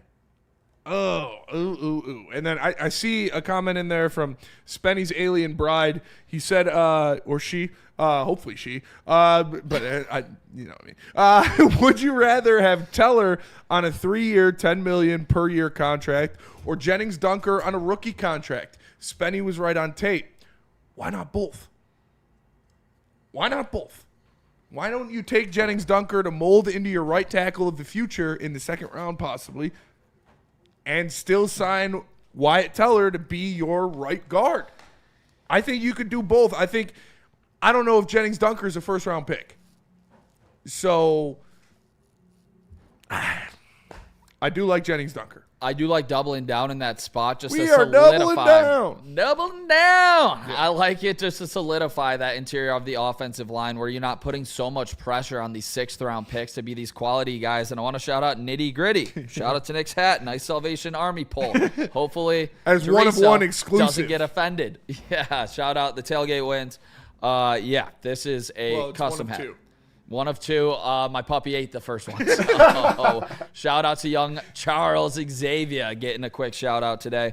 And shout out to everybody in the chat tuning in tonight. Make sure you guys smash that like button. Smash. It's fun to talk about this Detroit Lions team in a better, more positive light here, Spenny. Yeah, it was a little depressing to go through like the first maybe 4 to 5 weeks after we got eliminated. But now that we're talking draft, now we're talking solutions. It's done with the looking back phase and, what happened bad and we're, never going to be good forever. I'm starting to get a little bit of mojo back talking about them in a positive light. But none of this happens unless we restructure some contracts. Yeah. What is your faith that this team actually does restructure these contracts?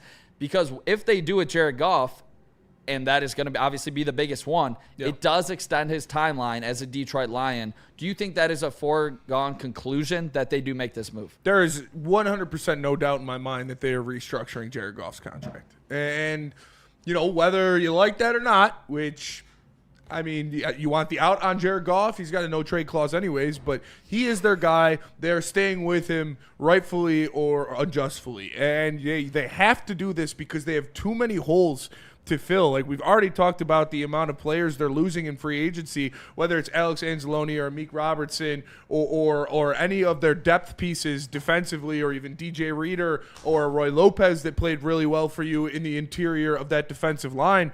But they have to restructure Jared Goff. It's not even a question. So they're going to do it. They're going to get it done. And Jared Goff's going to be in Detroit for a while now. So get used to it. But Mekhi Becton, Cam, how would you feel about that option in the interior offensive line for the Lions? I don't really know much about him, but I trust y'all's opinion. Yeah, he's a Super Bowl champion. He's a big dude. As Nick said, he performed well when next to Lane Johnson. Chris, you have any thoughts on Mekhi Becton? No, I like I said, I have to do my due diligence and deep dive, but right now I have to do my deep dive before I can give like an actual opinion on it. That's fair. I think you're looking at a guy that could be a big help if we put him in the right situation, like we talked about. He was on the worst offensive line of his career, possibly last season, with 4th-string offensive tackles he's playing next to. I think if you put Mekhi Becton in the right situation, as we saw in Philadelphia when he won a Super Bowl, you're looking at a guy that can be a plus guard in the NFL, almost Pro Bowl caliber. That is great with me from what we've seen, and the inability to be consistent with a guy like Glasgow or a guy like Miles Frazier getting us some spots this year, a guy like Mahogany. I want a guy that has been there, done that. He has, but obviously last year was his worst season of his career. So if this does come out on the bargain bin Brad discount, I'm okay with it because I have seen him be successful before compared to taking a flyer on a guy, like I mentioned before, a 6th or a 7th round pick that you're expecting to. So we'll see what that contract comes in and looks like. Do they have a projection for it? Anything that you saw or anything that you would project personally? I haven't. I just looked on Spotrac and they don't have it yet. Yeah. So we'll see what happens there. But he got a 2-year, $20 million deal with the Chargers, so $10 million a pop. I'd assume it'd be less than that. So If you can get him for, 6.5. Yep. And then you can use that other $4 million that you would have saved to re-sign a Roy Lopez or something like that on the interior defensive line. I like that a lot. Is that more intriguing than dumping the whole $10 million into a Wyatt Teller? Me personally, no. Yeah, I would rather pay the $10 million for a solidified multiple-time All-Pro, but I can see Brad Holmes looking to do something like that. Putting it like that, it's a great way to make you think about it, but I would rather have the All-Pro, 2-time All-Pro for sure, just because I know what I'm getting, Becton is more of like the, hit or miss type guard. Yeah. You know what you're getting in Teller, who has been a 2-time All-Pro, and I do like having just the comfortability knowing that he is a 2-time All-Pro and coming over from a Browns organization and that offense and working with that kind of, line and quarterback and skilled position players. I'm sure he would never be more fired up to play for a legitimate Super Bowl contender if they do the right things this offseason. Yeah, I agree. Chris? I would go Wyatt Teller. I would, because you can find $4 million to pay Roy Lopez if you really want to keep him. Or you can find a veteran on the market that, did you know who Roy Lopez was before last year? Probably not. So you could find a guy for that similar price and hopefully get the same return. But yeah, I wouldn't cut corners. I don't think you have the luxury of cutting corners, and I would just go at Wyatt Teller personally. But I'm with you. I would phrase it differently. I just don't want question marks. Whatever the least question marks are is what I'll take, because right now my question marks are at the coordinators. I want to put forth a roster that I know, okay, I don't have to count on this person getting to this, bouncing back to this form, and this person having a healthy season and this and that. I would rather spend the money that it takes to get players that you know and have strengths and have a strong identity, and then that way you can properly evaluate your OC and your DC, because right now this, again, every year might be the last year. Yeah. That's the way you have to operate. So you cannot have questions, because you already have your questions at your OC and your DC. They have to prove their worth right now. The roster has to be something that you have faith in, that this can work. We just have to figure out who is going to run it to make it work. Yeah. That you can't have questions all around, because then you're just going to be circling. You're just going to be chasing your own tail for answers. I agree. All right, let's go to break. We'll come back and we'll talk some hoops. Yes, Pistons sir. back in action tonight versus the New York Knicks. Make sure you stay tuned. I saw the super chat in there from Byrne. He says Pistons game stream or just Colts game tonight. Pistons stream will be on tonight, so make sure you guys check that out. Our guy Chris and Kool-Aid on the call with Jeff, I assume. Yes, so Jeff will be make there. sure you stay tuned for that. We're going to come back. We're going to talk hoops. Pistons back in action tonight. But first, let me tell you about Mad Packs. And shout out to Mad Packs. They dropped off the mother load of all mother loads. They gave me a Puffco. They gave me 5 grams of their rosin. This new live rosin they got is just absolutely insane. Make sure you stay tuned tonight. I got a special video coming out with D-Mac sampling some of that, talking some USA hockey. They also have their all flour pre-rolls. It's not the infused ones. You know the Boom Shakalakas. You know the high-low pre-rolls. These are just strictly flour, no funny business. So if you don't like the infused, if it's a little too much for you, grab some of their all-flour pre-rolls. They also gave me a full ounce of their runts. They've got top shelf flour as well, folks. So make sure you guys check out that. Oh, yeah. And a quarter of their Blizzard Pack THCA Moon Rocks. It's going down at Spenny's house this weekend. Make sure you guys check it out, because I am going to be posting some great videos, especially after that gold medal game for Team USA. Me and Justin are going to be doing some highlights from my house, ripping the Puffco. Make sure you check out their line of concentrates. It's it's butter, pure. No extra blah, blah, blah. No butane, no nasty stuff. Just pure THC concentrate live rosin. So make sure you go check it out. It's Mad Packs. Go to getmadpacks.com to find it near you today. And let me tell you about Dr. Pierce. Goes good with the Mad Packs. Goes good with the Mad Packs. Attention sports fans, don't miss out on expert sports injury insights with Dr. Jeff Pierce. He was on the Braylon Edwards Show with Shep today, talking about Taylor Decker, talking about Kirby Joseph. If you want the best coverage, make sure you check out Dr. Pierce. Or if you want to help yourself, if you're injured, if you're in pain, he can help the regulars too. He helped out Maz with his bowling elbow. He can help you as well. Give him a call, 248-426-9944. All of his trips powered by Michigan Sports and Spine and Amon-Ra of Southfield. Get ready for the ultimate sports experience. Join former University of Michigan star and NFL sensation Braylon Edwards alongside the charismatic Shep. Braylon Edwards, touchdown Michigan! As they break down the latest in sports like never before. Tune into the Braylon Edwards Show with Shep. Touchdown, Braylon Edwards! Weekdays from 2 to 4 p.m. only on the Woodward Sports Network. Don't miss out on hot topics, insider insights, and the banter that keeps you coming back for more. Big injuries, big news. Twice a week, Dr. Jeff Pierce from Michigan Sports and Spine joins Woodward Sports Network for the Injury Insider Report. Big D Energy Tuesdays at noon. Braylon Edwards and Shep Thursdays at 3:30. Get expert analysis and in-depth breakdowns on the latest sports injuries from the man trusted by top athletes in the community, like D-Mac. Whether it's the Lions, Pistons, Tigers, or Red Wings, Dr. Pierce talks us through it all. Don't miss the Injury Insider Report with Dr. Jeff Pierce, your go-to source for understanding the impact of injuries on the games and players we love. Only on Woodward Sports Network. Scan the QR code on the screen or go to MichiganSportsandSpine.com to see if Dr. Jeff Pierce can help you.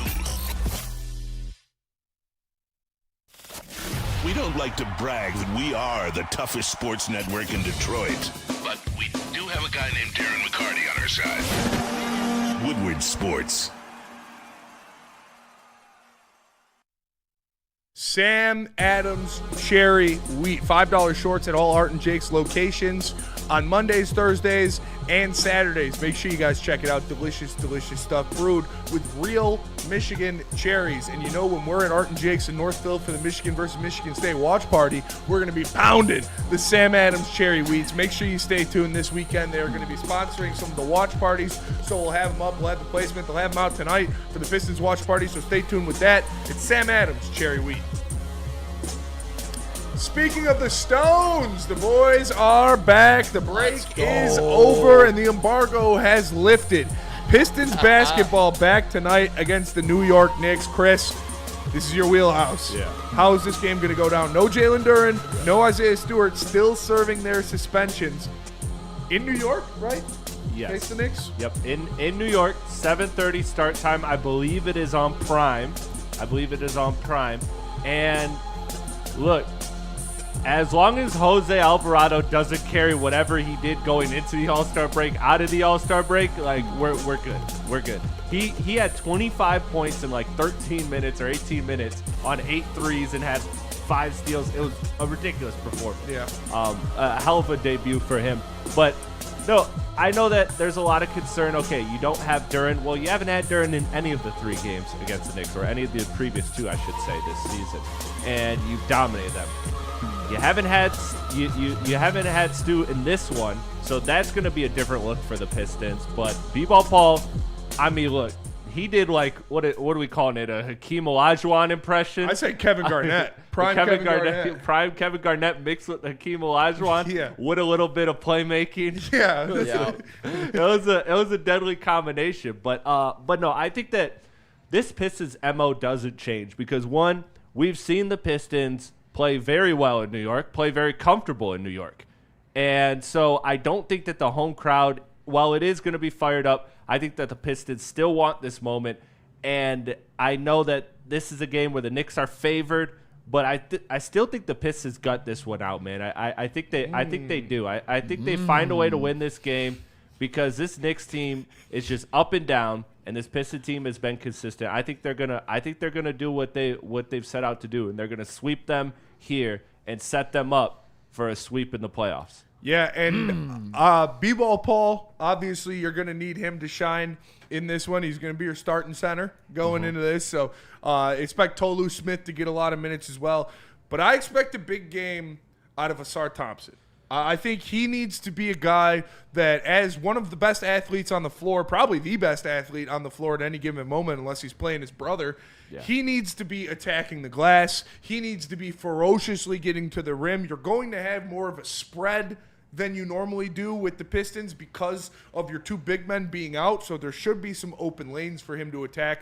I need to see Asar Thompson bring that same energy he brought when they played the Houston Rockets. You remember when he was out there against the Rockets and he was attacking, he was slashing, he was getting the paint, he was getting rebounds. We know when he turns it on, he can be ferocious attacking the paint, and I think we need him to be that against the Knicks tonight.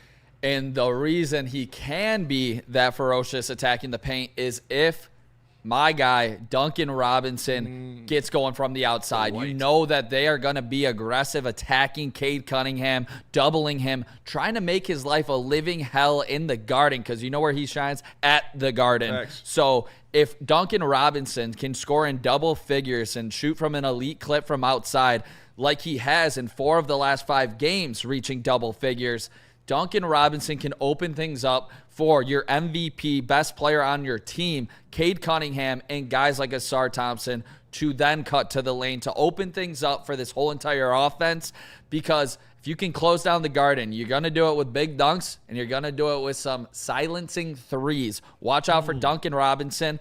And I do want to give a shout-out to B-Ball Paul in his last 3 games, putting up 26 minutes a game, 15.3 points per game. You're going to need that tonight. And to stay out of foul trouble. That's going to be the biggest thing. They're going to be going into the body of B-Ball Paul. Can you stay out of foul trouble? I have a feeling the whistle might be going a little bit in the Knicks' favor. You got to stay straight up, B-Ball Paul. 2 blocks per game and 2 steals per game over the last 3 games. Watch out for B-Ball Paul a little bit with that length on the defensive side of the ball as well. Cam, how you feeling? Well, I was going to ask Chris though. Did I read that we signed Plumlee to a 10-day contract? He signed somewhere. It wasn't us. It wasn't us. Yeah, it was. Why am I blanking on it? I think San Antonio. I don't know. So who's going to be another big man in rotation? Tolu Smith. Yeah, it'll be. Get ready to learn Tolu. Get ready to learn Tolu Smith. Hey, I didn't even know what you said though when you said that. I was like, what? What did Spence say? Yeah, Tolu Smith will be your backup center. Yeah. Got it. And I expect so is Ron Holland playing? Because Ron Holland's good to go. Okay, yeah, because I know that he missed the last couple for personal. Yeah, I think, so I know that. I think it was a death in the family for Ron, but that's sorry that's for a him huge and his addition. family. We need him out there. Yeah, I feel like Cade's going to do his thing, though, for real. I mean, he's coming off hot out of the All-Star game. All the games he played and did work. Let's see it. Yeah. Cade at the Garden. At the Garden. Nick, you talked about silencing threes. It's interesting you left the name off the list. Is it time, Chris? Tell me. Is it time? Tell me. Listen, he had a week to rest, get acclimated. You know, I'm sure explore the beautiful city that is Detroit, because I don't think he was at All-Star Weekend. But I think he's ready. I think he's ready to go. I think one of these first couple games, you're going to see Mr. Herter. You're going to learn his name, Nick. You're going to learn his name. Mr. Herter is going to do a nice Duncan Robinson impersonation for you off the bench. Tonight. I want to say tonight, but I think it'll be some point during these next couple games. Okay, Chris, we need it tonight. Yeah, You're talking tonight. Is this happening tonight or is it not? Sometime the rest of the season he'll be able to do it. It could happen before the 82nd game. It could not. We don't know. Over under 50% from 3 for Kevin Herter tonight. Tonight. I think he's going to be 50 exactly. 1 for 2, or are we going 2 for 4 here, Chris? He hasn't sat on. Neither.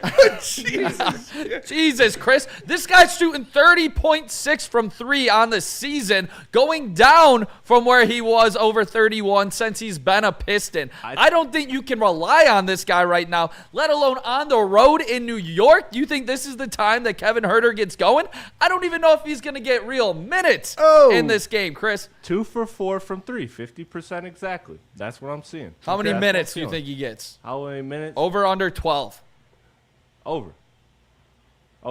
We'll see.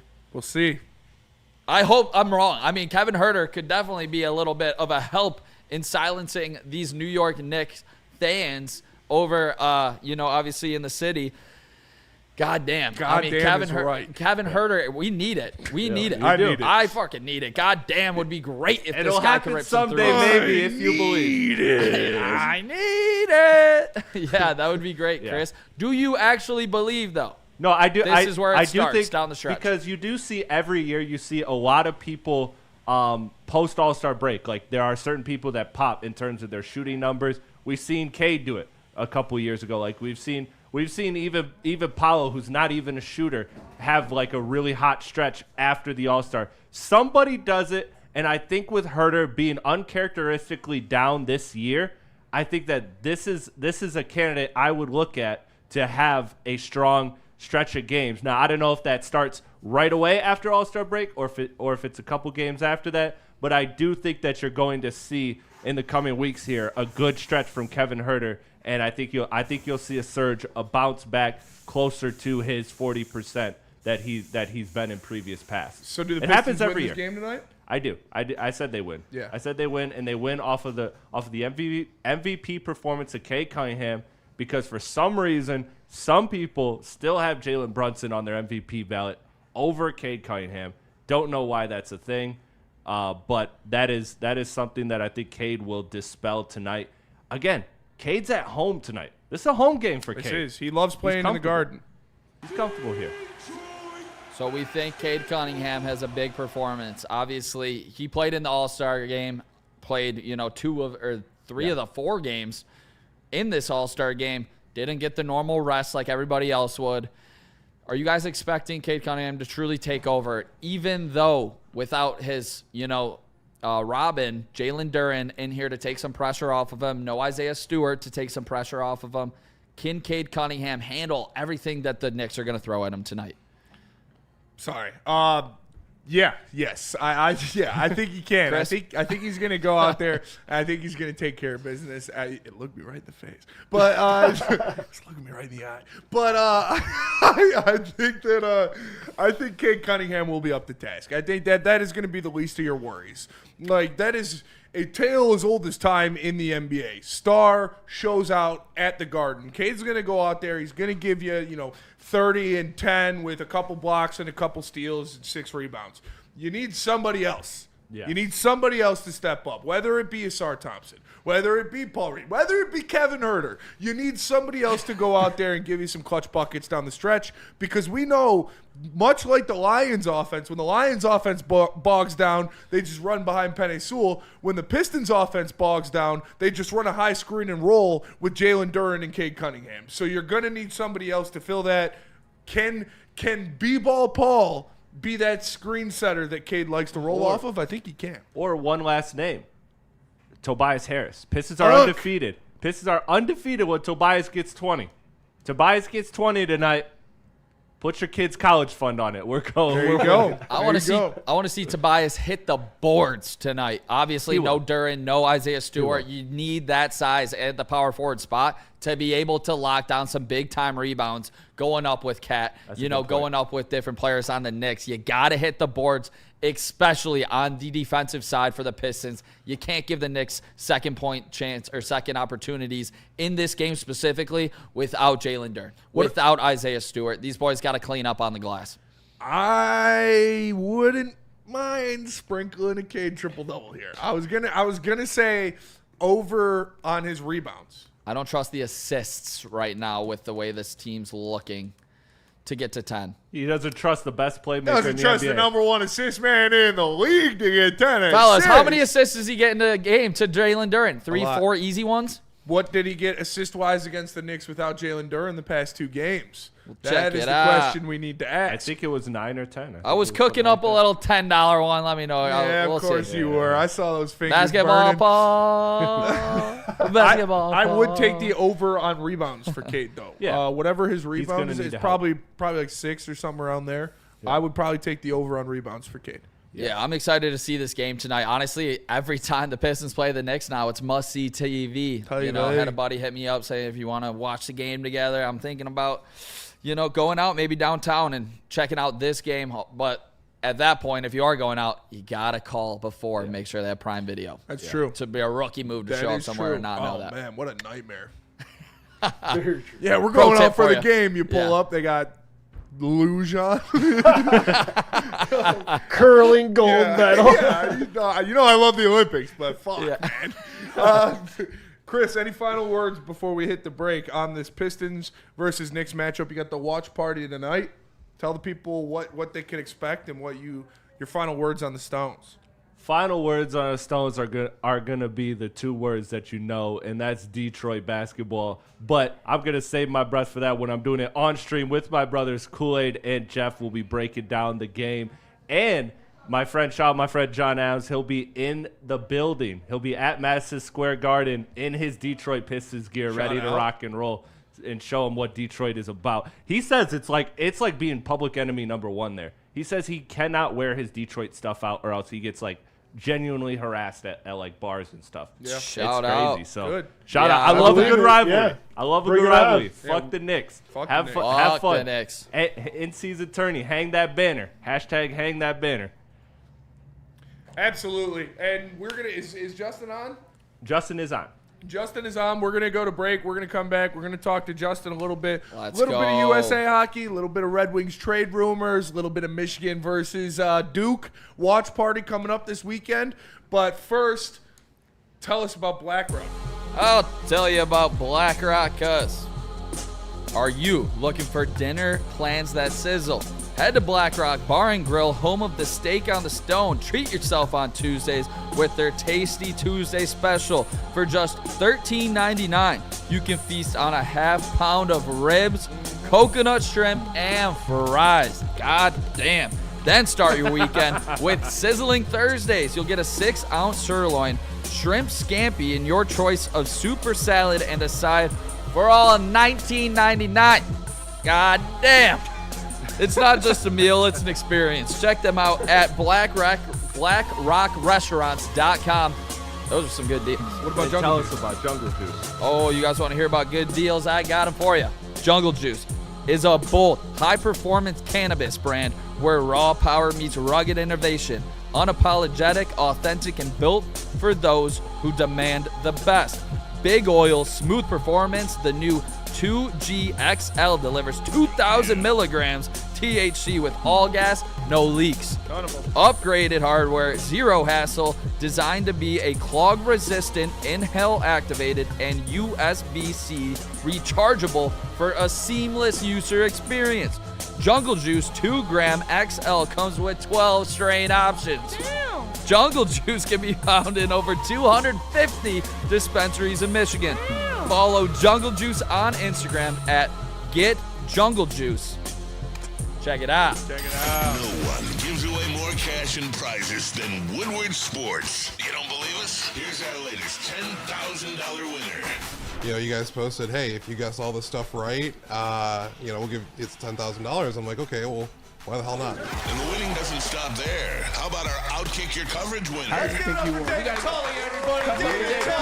This guy's got a hot girl. Bigger prizes, bigger giveaways, cash, merch, tickets, and more. All from the biggest sports network in Detroit.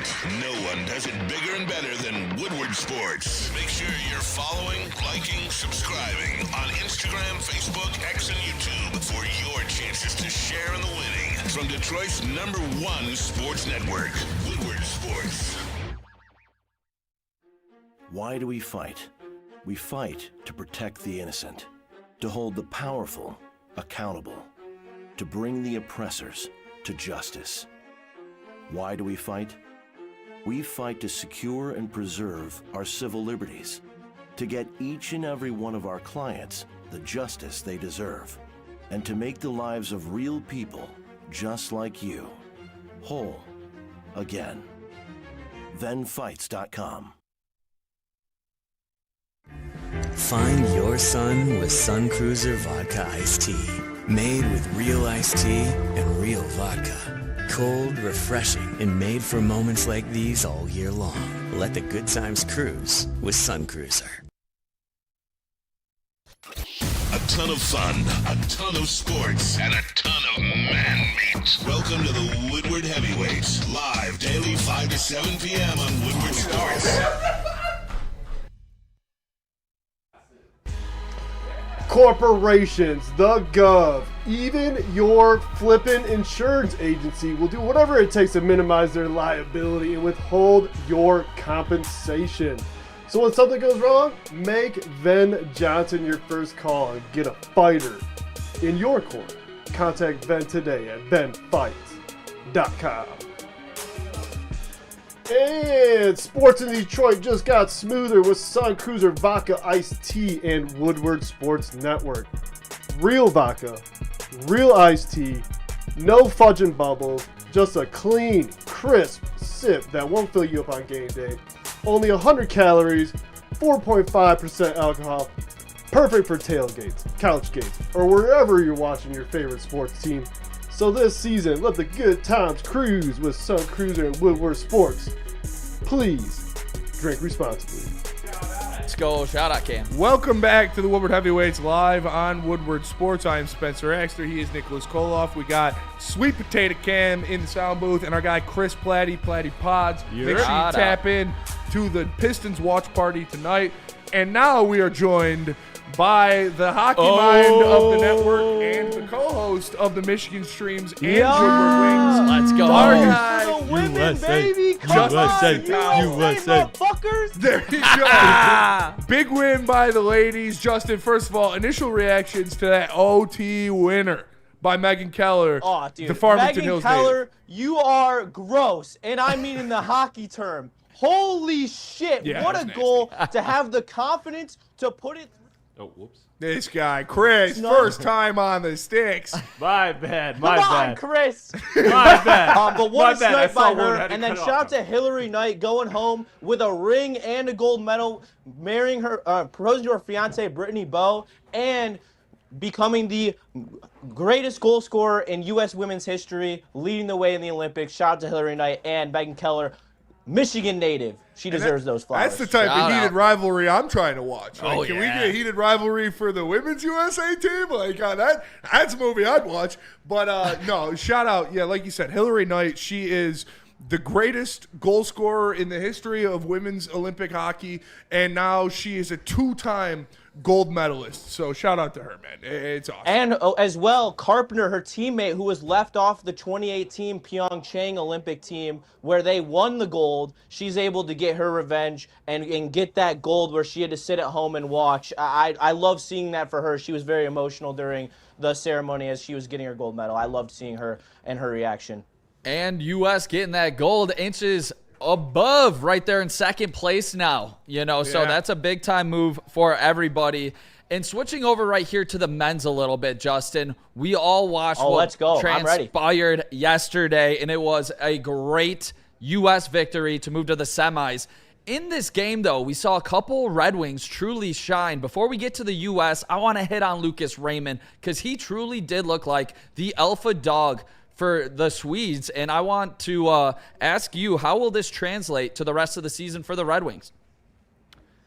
I think we've seen an evolution of Lucas Raymond ever since that Four Nations game last year where he's shooting the puck more. He had more shots in the entire forward group than the entire Swedish lineup. That's insane for a guy who's known as a pass-first guy. I feel like he's truly starting to step into that alpha dog role for Sweden. He's getting more playing time than William Nylander. Nylander's been the prize Swede for the last couple years. Like, that's saying what we need to see, and that's not being said by me, some bloke who has a Red Wings talk show. That's by the Swedish head coach who's putting Raymond in the correct positions time after time, and then that pass he made to Zibanejad. That is such an elite level pass to be able to make that cut towards the net to draw the defense into him because he's been such a scoring threat, and then dish cross ice perfect on the tee for Zibanejad. I just think Lucas Raymond is continuing to elevate his game, and I hope that the next elevation is him in March and April continuing to be this type of a dog because he was Sweden's best player. He was the best player in that game on both sides, no matter what. Yeah, I love Razor. I love seeing what he did. 9 points in 5 games in the Olympics, just doing everything out there so much for Team Sweden. But Lucas Raymond, Schmookus Schmayman, we're here to talk about Yes, winners. I love you, Lucas, but you are not the main show. This is USA's time. This is our gold medal to win. Let's fucking go. Let's talk about the guy that seems to be the driving force of Team USA. You hear his teammates talking about him, how he's so good. He does everything. He's like a big brother to Quinn Hughes. He has Brady Tkachuk saying he's the X factor of this team. Dylan Larkin, the captain, going out there, getting his first Olympic goal, getting the first goal of the game, winning the faceoff too, which was just as important. He's had like a 65% clip in the dot in the Olympics. What has this meant for him, and what has he meant for Team USA? I mean, you just said it. Brady called him the X Factor. The boys look up for him. He was the second one on the ice behind the goaltenders for that Swedish game. So there is some level of pride and belief in that locker room of Dylan Larkin. They think he is the straw that stirs the drink. There is no other player on that team that gets after it offensively, defensively, on the penalty kill like Dylan Larkin. He is willing to go into the gritty areas, the dirty areas, and win pucks, and he's so quick on his feet, where he's so hard in those corners, where he's so physical and quick. So it's a very tough combination for him in the offensive zone. And then, I love the move, because you got to give credit where credit's due to Mike Sullivan, making the move to put Jack Hughes with Larkin and Tage Thompson. That was a huge move to allow Larkin to be the third option on that line, which, as we've talked about, when Larkin doesn't have to carry the weight, he only gets better because he can do more that is less, if that makes sense. I know that's kind of like ass backwards, but he is a player where when he has less responsibility, he can do more. He can score more goals. He can be more of a defensive lockdown. Like all the things that we know in that 200-foot game that exists can just elevate to the next level. So I loved what Dylan Larkin has brought this tournament. The points aren't necessarily, eye-popping, but he's not playing on the power play, and he missed a couple of chances in the group stages. But one thing about Dylan Larkin that we're learning as we've seen him play in playoff level games in the Four Nations and here, he scores goals. He will get to the gritty areas where players don't want to go, and he will win pucks. Beautiful tip in this game. Obviously, the 2-on-1 in the Four Nations. I can't wait to see Dylan Larkin in a playoff game in Little Caesars Arena, because I truly believe that he will show out. Hell yeah. I'm right there with you, Justin. I think he is going to show out. And speaking of a guy that probably needs to show out down the stretch if the USA is going to, come away with the gold here, the captain, Austin Matthews, notoriously known for choking in big spots. If he would have scored the game winner, your boy would have won a $1,460. Would have been a hell of a come up. I had Larkin first goal. Shout out, Larks. Shout out. But what are some realistic expectations how this offense gets back on track? Obviously, you get 2 goals, that the game winner being in overtime. How does the USA offense really explode, and does it start with Austin Matthews getting going? I don't think it starts with Austin Matthews, because I don't think Austin Matthews is an expert on this team. And before I go on to what the offense capability is where I gave Mike Sullivan credit, I also am going to take that back, because his play in the last 3 minutes of the Sweden game, when you were holding that lead, those lines were awful. Yeah. The fact that Dylan Larkin wasn't on the ice was appalling. And Austin Matthews was. And then, of course, Austin Matthews' line is the one that gets scored on, okay? It's not a coincidence. That line sucks at defense. And everyone is always like, oh, Austin, I'm gonna pull a Flannel. Hey, shout out to Flannel. I miss you, dog. Shout out. Austin Matthews, the elite defender. Oh, my God. No. That line was the worst line on US the entire game, and then in a crucial spot, you're going to turn to them. I just think that was an awful move, and that's why we went to overtime in the first place. Now, to go to the offensive side of the puck, I do think that there is a lot of offensive talent here. I think it needs to start with the defense, though. We have so many gifted defensemen at moving the puck and shooting the puck, where this is going to start to get really gutty and really gritty. You saw it today in the USA-Canada women's game. When the push comes to shove in these semifinal and final games, it's not the pretty goal. It's the mistakes that the defense make and the forwards getting to the net in the tough, gritty areas. And we saw it last year when Matthews let McDavid walk free in the slot, and he got that easy-ass goal to win the Four Nations.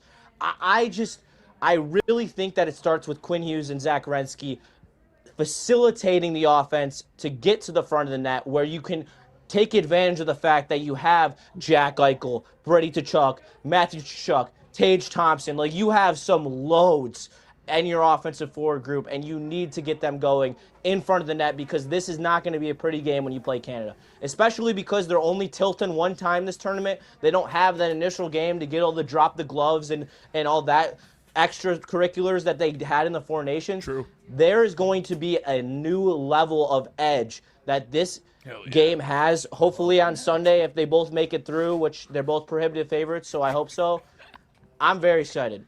Nothing like edging on the ice. Let's and, go. You know, we got a lot of talk, coming out of Team USA of the guys that Dylan Larkin has been playing with. You got Kyle Connor, the Michigan guy that he started on the line with. You got a guy like Quinn Hughes, who has obviously talked about him being his mentor, being his big brother. Obviously, Quinn Hughes already traded once, and that's more of a just wait until he's a free agent and then he's coming home. The Red Wings do need to make a trade. If they want to really solidify where they are as an NHL playoff team, as a team that's going to make it out of this cutthroat Eastern Conference, they need to add at the deadline. Who are some of the guys that you have your eyes on that Steve Yzerman could go after at the trade deadline? So I think there's two ways to go about this, okay? There's obviously the splash move that everyone wants, and then there's the move that people are going to be like, all right. And when you look at your forwards and your D, I think it's a tale of two stories. I think if you're making a move in your forward group, you are making an impact move, whether that's for a guy who can put up points or whether that's a guy who can really lay the body and set a physical tone. That's what the offensive side looks like. On defense, which I think is the more likely place where we're going to add, considering the fact that we continue to see ASP's minutes get little backtracked in these later parts of these games, I think that there's pulling my good old notes here. I got a couple right-handed defensemen that I've been looking at. I mean, the big name is Justin Falk. He's a guy who's played high-level Stanley Cup playoff minutes, who you can fill in there 20 minutes a game, and he's gonna bring some offensive upside, some puck moving out of the D zone, and then he's a good defenseman. Then if you're just going for, meat and potatoes and you just need guys to eat minutes and just be a really solid four because you already have a pretty good top three in Sherratt and Edmondson and Sider, I think that a guy like Mario Ferraro from the San Jose Sharks, he's a 5'11 guy, but he plays with a lot of sandpaper. He blocks a ton of shots. I think that's a great option. And then Connor Murphy from the Blackhawks, a guy we talked about last year. Yeah. And all these guys play right D, so it's really going to help ASP be able to be deployed. Because I think that's what this coaching staff really wants at the end of the day, is to deploy ASP when he is necessary, not when he is, I don't want to say needed, but because that's not the right word, but you know what I'm saying, because he's already getting his minutes cut as it is. On the offensive side, though, I really think that I'm starting to warm up to the Elias Pettersson stuff, and I know Spenny's not really that high on that, but I thought he played really well in the Olympics, and putting a guy who still, in my opinion, has 30-goal potential every single season, and he's got some really nice playmaking ability. I think he's still an 80-plus point guy, and it's very similar to the Alex DeBrincat situation. He has a cautionary signal above his head. Like, he is I'm forgetting the word. What's it called when they're an asset that's a replenishing asset? He's a What's the other word?